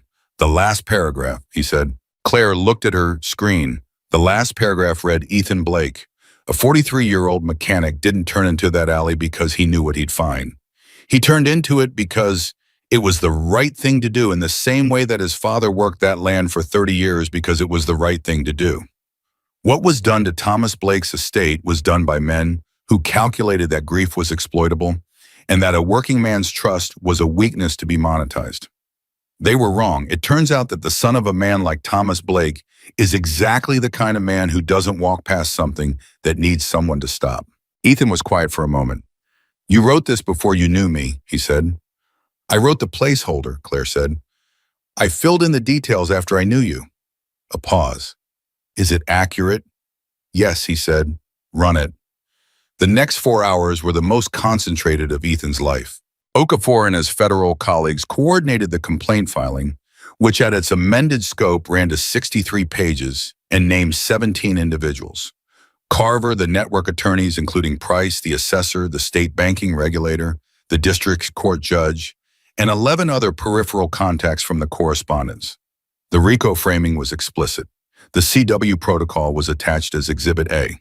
Diane spent those hours preparing the financial documentation package for the federal prosecutors, a summary exhibit set that translated the forensic accounting into language a jury could follow, which was a skill that required making complexity legible without making it simple, and she was very good at it. Grip made calls. He did not explain to Ethan who he was calling or why, but over the course of the morning, 3 things happened that Ethan would later understand were the results of those calls. A local television news crew appeared outside Carver's office building and began filming without explanation. 2 members of the Montana State Legislature, who were not on Carver's network list, were briefed confidentially by a source Ethan couldn't identify, and a retired FBI special agent who now worked as a private investigator confirmed through channels Grip didn't name that Carver had not yet crossed the Canadian border. He's still here, Grip said at 9:15. Still in Billings. For how long? Ethan asked. Unknown. His car left his residence at 7:30 this morning.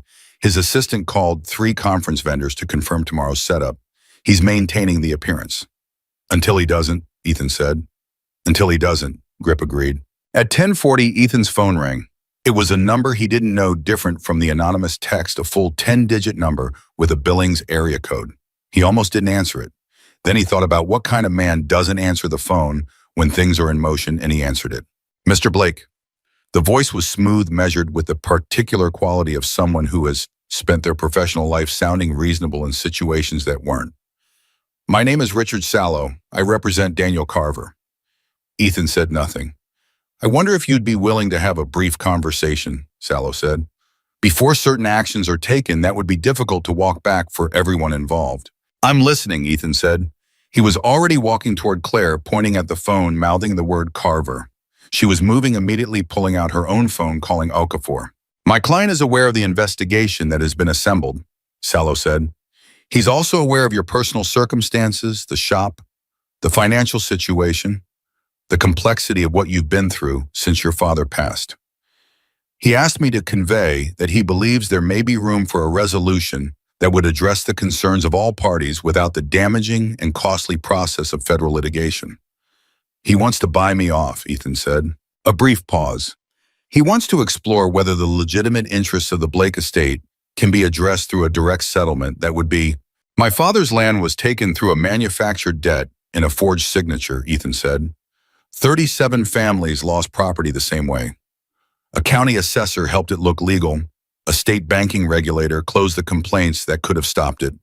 A sitting district court judge signed off on estates that came through his courtroom after receiving $340,000 in payments routed through a shell company. He paused. What's the settlement number that makes all of that go away, Mr. Sallow? I'm genuinely curious. The silence on the line lasted 4 seconds, long enough to confirm that Sallow had not expected the full scope to be in Ethan's possession. I see you've been thorough, Sallow said finally. My father was a thorough man, Ethan said. I learned from him. Mr. Blake, federal litigation is slow, expensive, and uncertain, even with strong evidence. Then your client should have thought about that before he put my father's name on a checklist, Ethan said. We're filing today. The story runs with it. I don't have anything else to say to you. He hung up. His hand was absolutely steady. Claire was looking at him. He called you directly. Through his attorney, Ethan said. He's testing whether I can be moved. Can you? She asked. It wasn't a challenging question. It was a reporter's question, checking the factual answer. No, he said. She nodded once and went back to her monitors. At 11:50, Okafor called. The complaint is filed, he said. His voice had the particular quality of a man setting down something very heavy upon after carrying it for a long time. Federal District Court Billings Division. The prosecutors have it. They're moving on the asset attachment order. Ethan sat down for the first time in 4 hours. It's in the system, Okafor said. It can't be unfiled. Whatever happens next happens from a position where the record exists. Thank you, Ethan said. Don't thank me yet, Okafor said, though not unkindly. This is where it gets complicated. The story went live at noon. Claire sent a single text to Ethan when she hit publish. It's up. That was all. He pulled it up on his phone and read it again this time, knowing it was real and public and attached to his name in a permanent way. He read his father's name in the second paragraph and held the phone and breathed. Denny called 20 minutes later. Ethan, there are like 40 news alerts going off in here. Is this you? Is this the thing with the Hells Angels and the motorcycles? Yes, Ethan said. It's me. Oh man, Denny said. He sounded simultaneously stunned and impressed, which was about the right response. Are you okay? I'm okay, Ethan said. Do you need me to come wherever you are? No, open the shop. Normal day. I'll be in this afternoon. Normal day, Denny said in the tone of someone for whom this was not a normal day, and hung up.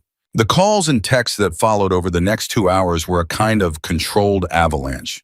3 of the 37 families' people who had been contacted by Okafor's team in advance and briefed on the filing called Ethan directly because Okafor had given them his number with his permission.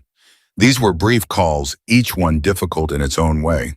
An older woman named Patricia Osgood, whose husband's cattle ranch outside of Lewistown had been processed through the CEDU protocol 4 years earlier, who started the call, composed and ended it crying not from sadness, but from the particular release of someone who has been told finally that what they suspected was true, and that someone was going to stand up in front of it. A man named George Farrow, 68, former school teacher, whose mother's property had gone to Meridian Holdings, who said nothing for the first 15 seconds of the call, and then said, I knew it. I couldn't prove it, and nobody would listen. But I knew it. A couple, the Hendersons, not the Hendersons, whose truck he'd been working on, a different family entirely, who had lost a small orchard property, and who called together from the same phone, both of their voices in the line, and simply said, thank you for being willing to put your name on it. Each call cost something. Each one also gave something back that was different from what it cost, a weight that had been sitting on his chest since the morning after his father's funeral. The specific heaviness of a wrong that couldn't be named, that gradually became lighter. Each time another person on the line confirmed that the wrong had been real and was now being addressed. At 2 in the afternoon, the news broke that Daniel Carver had not appeared at his office and was not responding to his assistant's calls. His car had been spotted at the Billings Logan International Airport at 11:10 that morning, 40 minutes before the complaint was filed. Ethan heard this from Grip, who called with the flatness of someone delivering information they had expected. He tried to run, Grip said. The federal prosecutors had an alert on his passport. He was stopped at the gate. Stopped how? Ethan said. Federal agents, Grip said. Apparently they moved faster than Salo expected them to move when they saw the scope of the complaint. A pause. He's in federal custody. Voluntary surrender was requested and he complied. He's not been formally arrested yet. He's being interviewed. Ethan sat with that. Daniel Carver, who had sat in an office and looked at his father's name and selected it and built a system around it, and run that system for years, and compromised officials and corrupted a judge, and sent people after a 17-year-old girl was sitting in a room right now being asked questions he didn't want to answer. His attorney is already there, Grip added. Salo, the one who called you. Good, Ethan said. Let them talk to each other. There was something that might have been satisfaction in Grip's voice when he responded brief and controlled. Yes, he said. Let them. At 3:30, a development happened that nobody had planned for, and that changed the emotional character of the day entirely. Okafor called. The banking regulator, the one on Harper's list. His personal attorney called the federal prosecutor's office 2 hours ago requesting a proffer session. He wants to cooperate, Ethan said. He wants to negotiate terms for cooperation, Okafor clarified in the tone of a man who is precise about the distinction. He hasn't committed to anything, but the fact that he called within 3 hours of the complaint becoming public, he scared people with something to trade move fast. What does he have to trade? Ethan asked. We don't know yet, Okafor said. But a regulator with 4 years of internal knowledge of Carver's operation, if he cooperates fully, could fill significant gaps in the evidentiary picture, particularly around the judge. The judge, the probate judge whose name was in the complaint as a contact with documented payments, but who had not yet been formally named in press coverage because of the layers of judicial protection that surrounded sitting judges even in the context of federal criminal allegations. The regulator can connect the judge directly, Ethan said.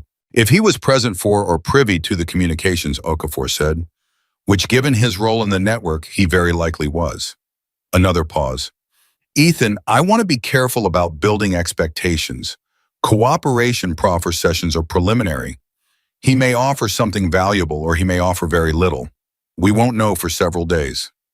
But he called, Ethan said. He called, Okafor said, within 3 hours. That meant the pressure was working. The structure Carver had built, the assessor, the regulator, the judge, the attorneys, was not a structure of loyal allies. It was a structure of people who had been paid for specific services and who, when the payment structure collapsed and the exposure became real, and the federal investigators started moving, would make rational calculations about their own futures. The cooperation of any single one of them opened a door into the full picture that no amount of corporate dissolution could close. Ethan went to the shop at 4 o'clock. He had told Denny he'd be there and he intended to be there because routine mattered, and because there were 2 cars that needed work, and because standing in his own shop doing the work he knew how to do was on a day like this something grounding and necessary. Denny was behind the front desk when he came in, and he looked up with the expression of someone who had been processing a lot of information all day and was relieved to have something concrete in front of him. The Henderson truck is done, he said. The Alvarez transmission is going to be another 2 days. That's fine, Ethan said. I'll call them. There was a woman here, Denny said carefully, about an hour ago. She didn't leave her name. She came in and asked if you were here, and when I said you weren't, she said to tell you thank you. That was it. She left. Ethan looked at Denny. What did she look like? 50s maybe, well-dressed. She looked like she'd been crying recently, but wasn't anymore. Denny paused. She was holding a folder, like a document folder. She didn't leave it. Ethan thought about a woman who had spent 14 months at a reception desk making quiet copies of documents that crossed a line for her, holding on to them without knowing if they would matter, and who had now seen the story run and the complaint filed and understood that they had mattered enormously. Who had come to the shop of the man whose father's file had started her 14 months of quiet courage and had said thank you through an intermediary because she couldn't yet be seen in public connection with any of it. Okay, he said quietly. Do you know who she was? Denny asked. I think so, Ethan said. It's okay. He went into the bay and got under the Alvarez transmission and worked for 2 hours in the particular piece of physical work that requires complete attention and rewards it with the satisfaction of a thing going from broken to functional. The work did what it always did. It organized him. It gave his hands something real to do while his mind processed the enormous and complicated thing that the day had been. He was still under the car when his phone buzzed. A text from Claire. The story has been picked up by AP Wire. It's national. He set the phone down on the concrete floor next to him and looked at the undercarriage of the Alvarez vehicle and thought about his father, who had never in his life sought attention from anyone, who had worked his land and fixed his fences and lived as straight a line as a man could live, and whose name was now in a story that was moving across the country. He thought, I hope you can see this from wherever you are. He picked up his wrench and kept working. At 6:15, as he was locking the shop, Grip pulled up on his motorcycle. Just Grip alone, which was unusual enough to register. He sat on the bike and didn't dismount, and Ethan walked over to him and stood. "She's ready to come in from the cold," Grip said. Ethan understood immediately. "Harper, she's been sitting on one more thing," Grip said. "Something she didn't tell the room. She told me this afternoon, and I told her it was her decision when and how to bring it forward." He paused. "She wants to tell you first. Before Okafor, before Claire, before anyone.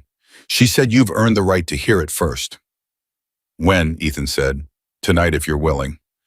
"Tell me where," Ethan said. Grip gave him an address, a quiet house on the east side, the kind of residential street where nobody paid particular attention to unfamiliar cars. He was there at 7:30. Harper was in the kitchen, sitting at the table with a cup of coffee. She wasn't drinking, and she looked up when he came in with Grip, and she had the expression of someone who has been deciding for a long time and has finished deciding. "Sit down," she said. He sat. She put a single page on the table between them. A printout, a section of internal correspondence, formatted the same as the other documents in her collection. She slid it across to him and watched his face as he read it. It was an email, internal to Carver's organization, dated 22 months ago, 6 months before Thomas Blake had died. The subject line was Blake Acquisition Timeline Dependency. The body of the email discussed the Blake Farm property in the context of a larger acquisition plan. It referenced the property's valuation, its debt-free status, its suitability as a CW protocol candidate. And then in the third paragraph, it referenced the anticipated timeline for the property to become available. The anticipated timeline was predicated on Thomas Blake's projected mortality. Ethan read that sentence twice. Then he set the page down and looked at the far wall for a moment. His father had been sick. He'd had a diagnosis, heart disease, the kind that moves at a predictable pace, the kind where a doctor can give you a range of years that turns out to be accurate. Ethan had known about the illness. His father had known. It had been in the terrible logic of that last year, something they had all been quietly preparing for. What he had not known until this moment was that Carver's organization had also known. Had known and had included Thomas Blake's projected death in their acquisition planning and had begun preparing the corporate paperwork, the manufactured loan, the shell company structure, the assessor coordination, before Thomas Blake had died while he was still alive with the cold, forward-looking efficiency of predators who don't wait for their opportunity, but schedule it. They were ready before he died, Ethan said. His voice was level. It cost him something to keep it level. "The cornerstone loan document was backdated," Harper said quietly. "The actual preparation of the forged paperwork, based on the correspondence, began approximately 4 months before your father's death. They were watching the illness. They were timing the execution around it." He sat with that. "This is the part I wasn't sure how to give anyone," Harper said, "because it's not just fraud anymore. Depending on how the federal prosecutors interpret the coordination around your father's illness and death, there may be additional charges beyond RICO. The deliberate targeting of a dying man, the coordination around his projected mortality as an acquisition event. They treated his death as a business opportunity," Ethan said. "Yes," she said. "I'm sorry." He looked at the page again, then he looked at Harper. She was 17 years old and she was sitting across from him, having just handed him the single most painful piece of information he had received in a year, full of painful information, and she was watching him with her father's steadiness and her own particular form of courage, which was the courage of someone young enough to still be learning how heavy things can be and bearing it anyway. "You've been carrying this for how long?" he asked. "Since Thursday," she said, "when I finished the full correspondence review." 4 days, he said. "I wanted to make sure I understood it correctly before I said it to anyone," she said. "I kept reading it and rereading it, hoping I was misreading it." A pause. "I wasn't." He reached out and put the page face down on the table because he needed a moment of not looking at it. He breathed carefully, the kind of breathing you do when you're deciding whether the weight of something is going to knock you down or not. It was not going to knock him down. He had decided that already in the same wordless way. He decided to turn into the alley in the same place below logic where the important decisions lived. "Add it to the complaint," he said. "Tell Okafor tonight. This goes in." Grip, standing behind Harper with his arms crossed, made a sound that wasn't quite a word, an exhale that carried the weight of a man watching another man absorb something hard and stay standing. "Ethan," Harper said, "are you okay?" "No," he said honestly, "but that's not the question that matters right now." What's the question that matters right now? She asked. He picked up the page and folded it carefully and put it in the inside pocket of his father's coat, next to the letter he had written and next to Grip's original card. 3 pieces of paper in the pocket where his father had always kept the things he meant to carry. The question that matters, he said, is how fast we can get this to Okafor. Okafor picked up on the first ring. It was 7:43 in the evening, and Ethan was still sitting at the kitchen table in the East Side house with Harper across from him and Grip standing behind her. And when Okafor answered, Ethan didn't waste any time. Harper has a supplemental document, he said. It changes the character of the charges. You need to see it tonight. A beat. How significantly does it change things? They knew my father was dying, Ethan said. They built the acquisition timeline around his illness. The forged paperwork was prepared 4 months before he died. They were scheduling around his projected mortality. The silence on Okafor's end lasted exactly 3 seconds. I'm coming to you, he said. Send me the address. He was there in 18 minutes. He read the email twice standing at the table, and when he set it down, his expression had the particular quality of a man who has spent 15 years in civil rights litigation and has learned to contain his reactions, but is finding containment difficult. This moves us from RICO into territory that federal prosecutors are going to want to pursue very aggressively, he said. The deliberate targeting of a terminally ill individual, the coordination of fraud execution around projected time of death. There are statutes that speak directly to predatory schemes targeting vulnerable individuals. Combined with the RICO framing, this is, he paused. This is a significantly stronger case than the one we filed this morning. Can we amend the complaint? Ethan asked. We can file a supplemental exhibit, Okafor said. Tonight, the federal court's electronic filing system runs 24 hours. I can have the supplemental in the record before midnight. He was already on his phone calling his office. This also changes the cooperation calculus for the regulator. He said half to the room and half to himself. When his attorney sees this, the proffer session tomorrow becomes much more urgent for his client. Because the charges are worse than he thought, Grip said. Because the charges are significantly worse than he thought, Okafor confirmed. A regulator who helped close complaints against a company that was deliberately targeting dying men for property fraud. That is a different conversation than the one his attorney prepared for this afternoon. Harper was watching Okafor with the focused attention she brought to everything, the quality of someone cataloging each piece of information in real time. There's something else in the correspondence set that connects to this, she said. I flagged it but didn't include it in the printout because I wasn't sure of its relevance. Now I think it's relevant. Tell me, Okafor said. There are references in 3 separate emails to something they called patient files, she said. It's a term used in the internal correspondence for individuals who had been identified as CW protocol candidates based on publicly available health information, obituary patterns, Medicare records accessed through a contact social media post from family members about illness. She paused.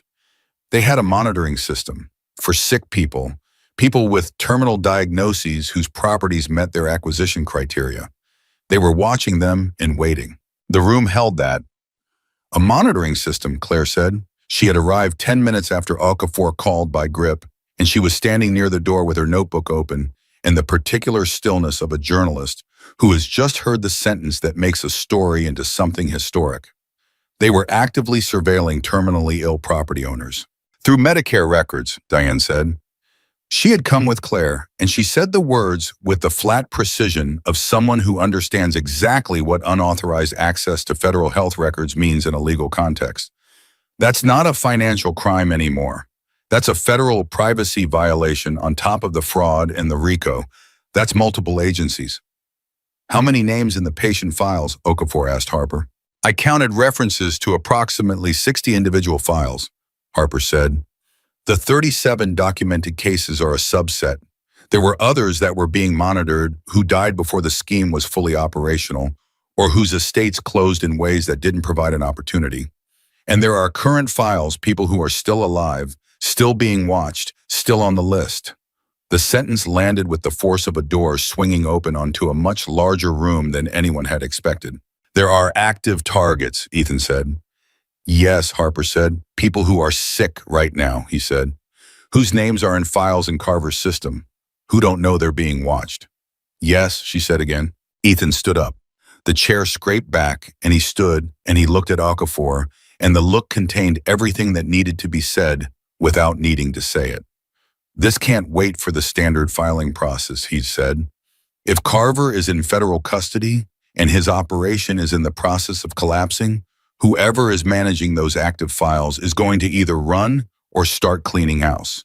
Those people, the ones who are still alive and still being monitored, they need to be identified and warned. That requires the FBI to move on the patient files specifically, Okafor said. Tonight, he was already dialing. What followed was an hour that Ethan experienced as a series of sharp consecutive developments that left no space between them. Okafor on the phone with federal prosecutors who escalated to the FBI's Financial Crimes Unit, who had already been briefed on the complaint and were not unprepared, but were now recalibrating their response posture based on the patient file revelation. Diane on her laptop pulling every reference to the Medicare contact mentioned in the correspondence, building a supplemental financial exhibit that identified the specific access points. Claire on her phone with her editor because the story that had gone national at noon was now a different and larger story, and the Montana Independent was going to need to update it before morning.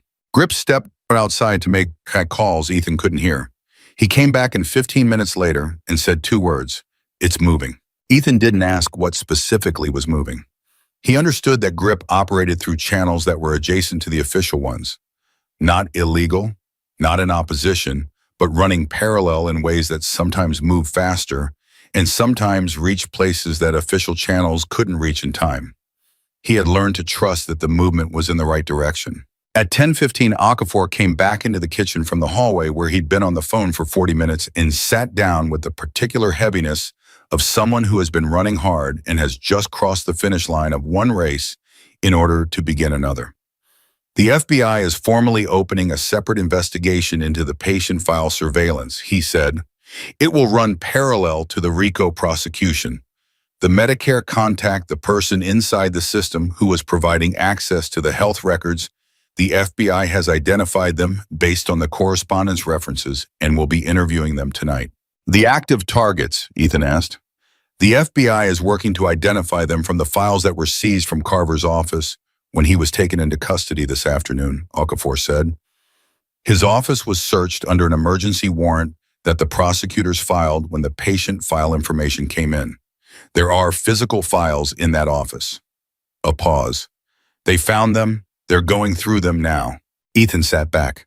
Somewhere in Billings tonight, federal agents were going through filing cabinets in an office building, pulling folders with sick people's names on them, beginning the process of reaching those people or their families to tell them that the thing they didn't know was happening to them had been stopped. He thought about his father, about the folder in that system with Thomas Blake's name on it, about someone sitting in a comfortable office looking at his father's diagnosis and calculating the timeline. He thought about all the things his father had never known, and about the fact that he would never be able to tell him what had been found, and that the telling would have to happen in a different way, through the public record, through the complaint, through the cases that would be argued in federal court with Thomas Blake's name as the origin point. Ethan, Harper's voice was quiet from across the table.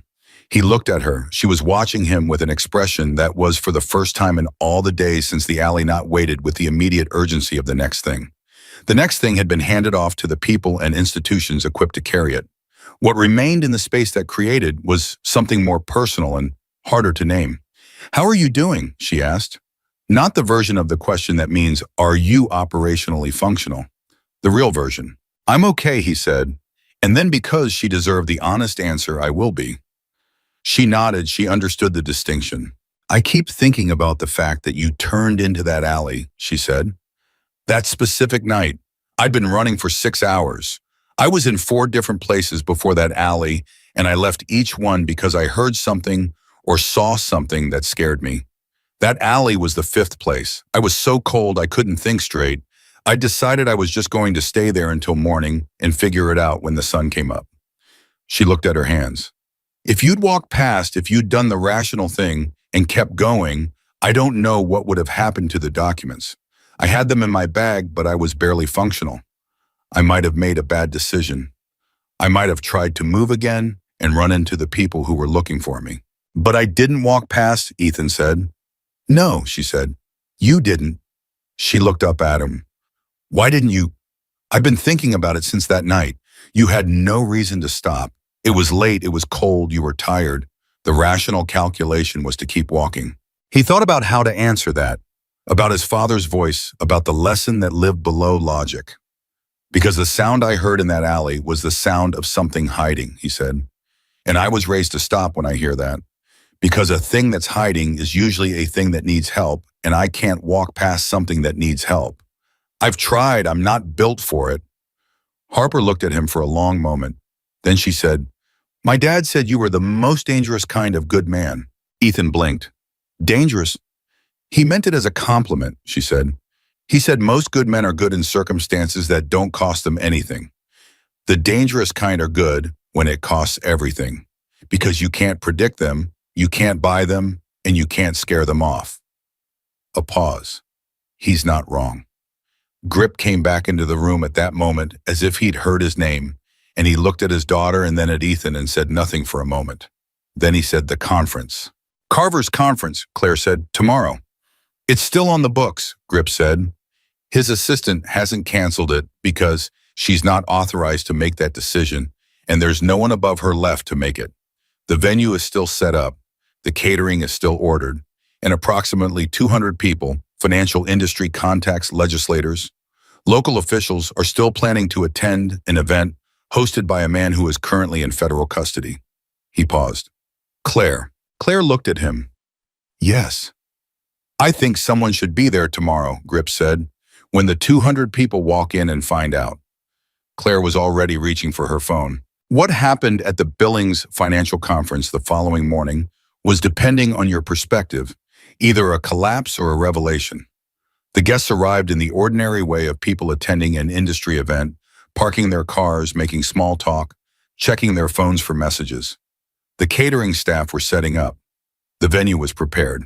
And then in the lobby, on the large display screen that had been programmed to show a welcome message from Daniel Carver, someone from the venue's technical team, acting on instructions from the FBI, which had a warrant covering Carver's event assets, had replaced the welcome message with a single line of text directing attendees to visit the Montana Independent's website for important information about their host. Claire was in the lobby when the first guests started reading their phones. She described it to Ethan afterward. The specific progression of expression on people's faces as they read the story, the confusion giving way to comprehension, giving way to a kind of whitening of pallor that spread through the room as professional men and women in expensive conference attire began to understand that they had been associating themselves with something that was now the subject of a federal RICO prosecution, a congressional data privacy inquiry, and an FBI investigation into the surveillance of terminally ill property owners. 3 of the attendees were people whose names Ethan recognized from Harper's list, peripheral network contacts, not primary actors, but recipients of benefits that were now a matter of federal record. Claire watched each of them read the story on their phones. She watched each of them make a phone call immediately after. She documented all of it. The state legislator, who was not on Carver's list, one of the 2 who Grip's contact had briefed confidentially the day before, issued a public statement by 9 in the morning calling for a state-level investigation into the regulatory failures that had allowed the scheme to operate for 4 years. The statement named the banking regulator by name. The banking regulator's attorney called Okafor's office 40 minutes later to confirm that his client was ready to proceed with a full cooperation agreement. The cooperation session happened that afternoon. Ethan wasn't in the room, but Okafor called him at 4:15 with a voice that had a quality Ethan hadn't heard from him before, the specific satisfaction of a man who has spent a career doing difficult work and has just received confirmation that the difficult work was worth it. He gave us the judge, Okafor said. Direct. He was present for 2 conversations between Carver and the judge regarding specific estates. He can testify to both. He also confirmed the Medicare contact and identified 2 additional network attorneys we hadn't previously identified. The judge, Ethan said, the court will be notified today, Okafor said. He'll be placed on administrative leave pending the federal investigation. The 11 estates that passed through his courtroom are being flagged for review. Any family whose case he presided over has grounds for a challenge. 11 more families. 11 more sets of people who would receive a phone call or a letter in the coming days telling them that the process they had trusted the court that was supposed to protect them had been compromised, that what had felt wrong had been wrong, that someone was going to stand in front of it. Gordon Price, Ethan said, the estate attorney. He was served this morning, Okafor said. His license has been voluntarily surrendered pending the Bar Association's review, which his attorney agreed to as a condition of opening a cooperation discussion. He's not going to fight this. There's nothing to fight with. One by one, the architecture of the thing his father had been fed into was coming apart, not violently, not dramatically, but with the systematic thoroughness of a structure whose load-bearing elements have been removed. Price surrendering his license, the regulator cooperating, the judge on administrative leave, the shell companies dissolved by Carver's own panicked hand before he'd realized that the dissolution created its own evidentiary record rather than erasing the previous one. Carver himself remained in federal custody. His attorney Sallow had filed for bail, which had been denied on flight risk grounds given the airport incident. He was being held and interviewed, and the interviews were, according to Okafor's federal contacts, not going well for Daniel Carver, because a man whose entire network is in the process of cooperating against him has very little left to offer in exchange for leniency and very little left to hide behind. The call Ethan received the following morning, 2 days after the filing, 3 days after Carver had tried to board a plane to Calgary, was from a number he didn't know with a Montana area code. And when he answered it, there was a woman's voice on the line. Not young, steady, but with something beneath the steadiness that was the residue of a very long time of being afraid. "Mr. Blake," she said, "my name is, I'd rather not say my name yet, but I think you know who I am." He knew. "Yes," he said quietly. "I came to your shop 2 days ago," she said. "Your young assistant told you I was there." "He did." "I've been at that firm for 3 years," she said. "I processed the Blake file, your father's file." A pause. "I want you to know that I understood what I was looking at when I processed it. I understood that the numbers didn't make sense and that the signature didn't look right and that the company the loan came from was connected to the firm in a way it shouldn't have been." Another pause. "I didn't know how to stop it. I didn't have the authority or the standing I didn't know what to do. So I started keeping records because it was the only thing I could do, and I thought maybe someday someone would know what to do with them." "They did," Ethan said. "Harper knew what to do with them." "Yes," the woman said. "She's remarkable, that girl." "She is," he agreed. "I wanted to tell you something about your father's file," she said. "When I processed it, when I typed the correspondence and prepared the documents, there was a photograph attached. In the original property file, it was a photograph of the farm. Just the land, no people. Rolling fields, a fence line, mountains in the background. Someone in the file assembly had included it as part of the property documentation." She paused. "It was beautiful. I remember thinking whoever worked this land loved it. You could see it in the photograph. It was land that had been cared for." A longer pause. "I'm sorry I couldn't stop what happened to it sooner. I'm sorry I didn't know how." "You did everything you could do," Ethan said. "You kept the records. That's what mattered." "Will it be enough?" she asked. "In the end, for the families." "I don't know yet," he said honestly, "but we're going to find out." She thanked him and hung up, and he sat for a while with the phone in his hand and thought about a woman who had processed his father's file and looked at a photograph of a field and known that something was being stolen and spent 14 months holding the evidence until someone came along who knew what to do with it. That was its own kind of courage. The invisible kind, the kind that didn't get stories written about it, that operated in silence, that held on without knowing if the holding on would matter. It had mattered. 3 weeks after the filing, Ethan received a letter from the federal court. The civil attachment order on Carver's remaining assets had been granted in full. The total value of the attached assets, bank accounts, investment instruments, real property held in Carver's personal name, and in the final shell entities that hadn't been dissolved before the arrest was $4.3 million. The letter from Okafor that arrived the same day explained that the civil case would move to seek a portion of that figure as compensatory damages for the documented victims. The process would be long. The amount each family ultimately received would depend on the full scope of the damages calculation and the outcome of the criminal prosecution.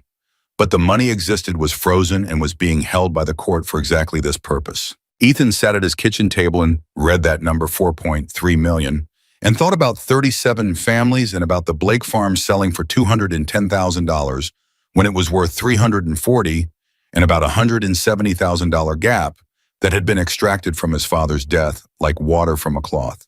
The money wasn't the point. It had never been the point. But it was evidence of the point evidence that what had been taken was real and had real value, and that the system, when pushed hard enough and pointed in the right direction by the right people, was capable of trying to give it back. The day Okafor called to tell him that Daniel Carver had entered a guilty plea, not to the full RACO indictment which went to trial, but to the core fraud charges as part of a plea agreement that still carried a sentencing range of 8 to 12 years, Ethan was under a car. He took the call lying on his back on the creeper, with the transmission above him and the smell of oil around him, and he listened to Okafor's controlled and professional delivery of the information with his eyes on the undercarriage and his mind on something much further away. 8 to 12 years, he said. Minimum 8 under the agreement, Okafor said. The criminal trial on the remaining RICO counts continues. The plea covers the core fraud. The patient file surveillance and the Medicare access charges are being handled by a separate federal prosecution.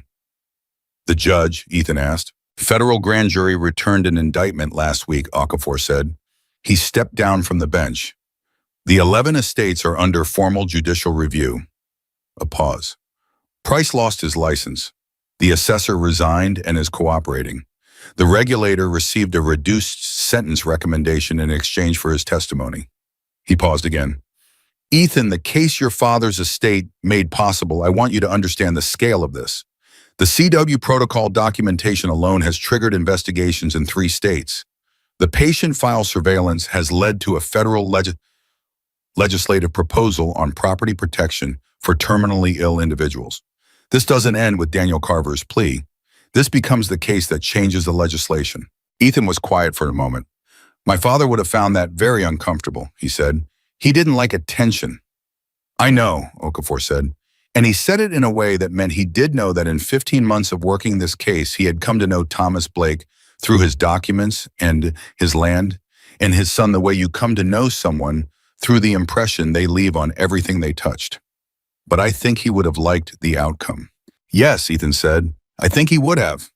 He slid out from under the car and sat up on the creeper and looked at the shop around him, the tools on their hooks, the cars in the bays, Denny whistling something off-key in the office, the blue sign above the door that said Blake Automotive in the letters Ethan had repainted himself 5 years ago because the paint was peeling and he wasn't willing to let his father's name look shabby. His phone buzzed. A text from Harper heard the news. How are you? He typed back. Good, Dan. You. Her response came immediately, better every day. Dad says hi. Also, he wants to know if you want to come to dinner Sunday. I told him you'd probably say yes. He smiled at that. He typed, tell him yes. She sent back a single thumbs up, and then after a second text, thank you for turning into that alley. He looked at that for a moment. Then he typed, thank you for being in it. He put the phone in his pocket and stood up and reached for his wrench. There was still work to do. There was always still work to do, which was the thing about a life like his, a life built on the premise that things broke and needed fixing, and that the fixing was worth doing carefully and well. He had a transmission to finish a truck, to inspect a call to make to Mrs. Carlisle about her overdue oil change that she was going to take personally regardless of how he framed it. He thought about his father, about a man who had worked a piece of land for 30 years with rough hands and a straight back, and the bedrock conviction that a man's character was built in the moments when there was nothing in it for him. About the farm which was gone and couldn't be unbought, and about the money that the court was holding and would distribute to 37 families, and which was not the farm, but was the acknowledgement that the farm had mattered, that Thomas Blake had mattered, that what had been done to him was wrong, and that the wrongness had been named and was being addressed in the full light of public record and federal law. About a photograph in a film, rolling fields of fence line, mountains behind it, that a woman at a reception desk had looked at and known in the wordless way that people sometimes know things, that it was land that had been loved. It had been loved. That was real. That couldn't be taken. He thought about Harper in the alley, pressing herself against the bricks, and about the decision that took no deliberation, and about the coat that was still on his shoulders, his father's coat, the one with the cracked leather collar and the small repair in dark thread and the smell of pipe tobacco that nothing had ever quite washed out, and about how the smallest things are sometimes the first link in a chain that turns out to be very long and very important and exactly what was needed. He put his wrench to the bolt and he turned it firm and sure the way his father had taught him, no hesitation, no second guessing, just the confidence of a man who knows his work and does it right. Some things once broken could be fixed. You just had to be willing to stop and do the work.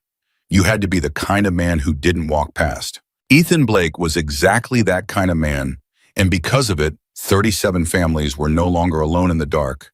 A system built on predatory silence had been dragged into the light, and a girl who had pressed herself against a cold brick wall in a Montana alley now walked without looking over her shoulder. That was what one decent man doing one decent thing on one cold November night had made possible. And that was enough. More than enough. It was everything.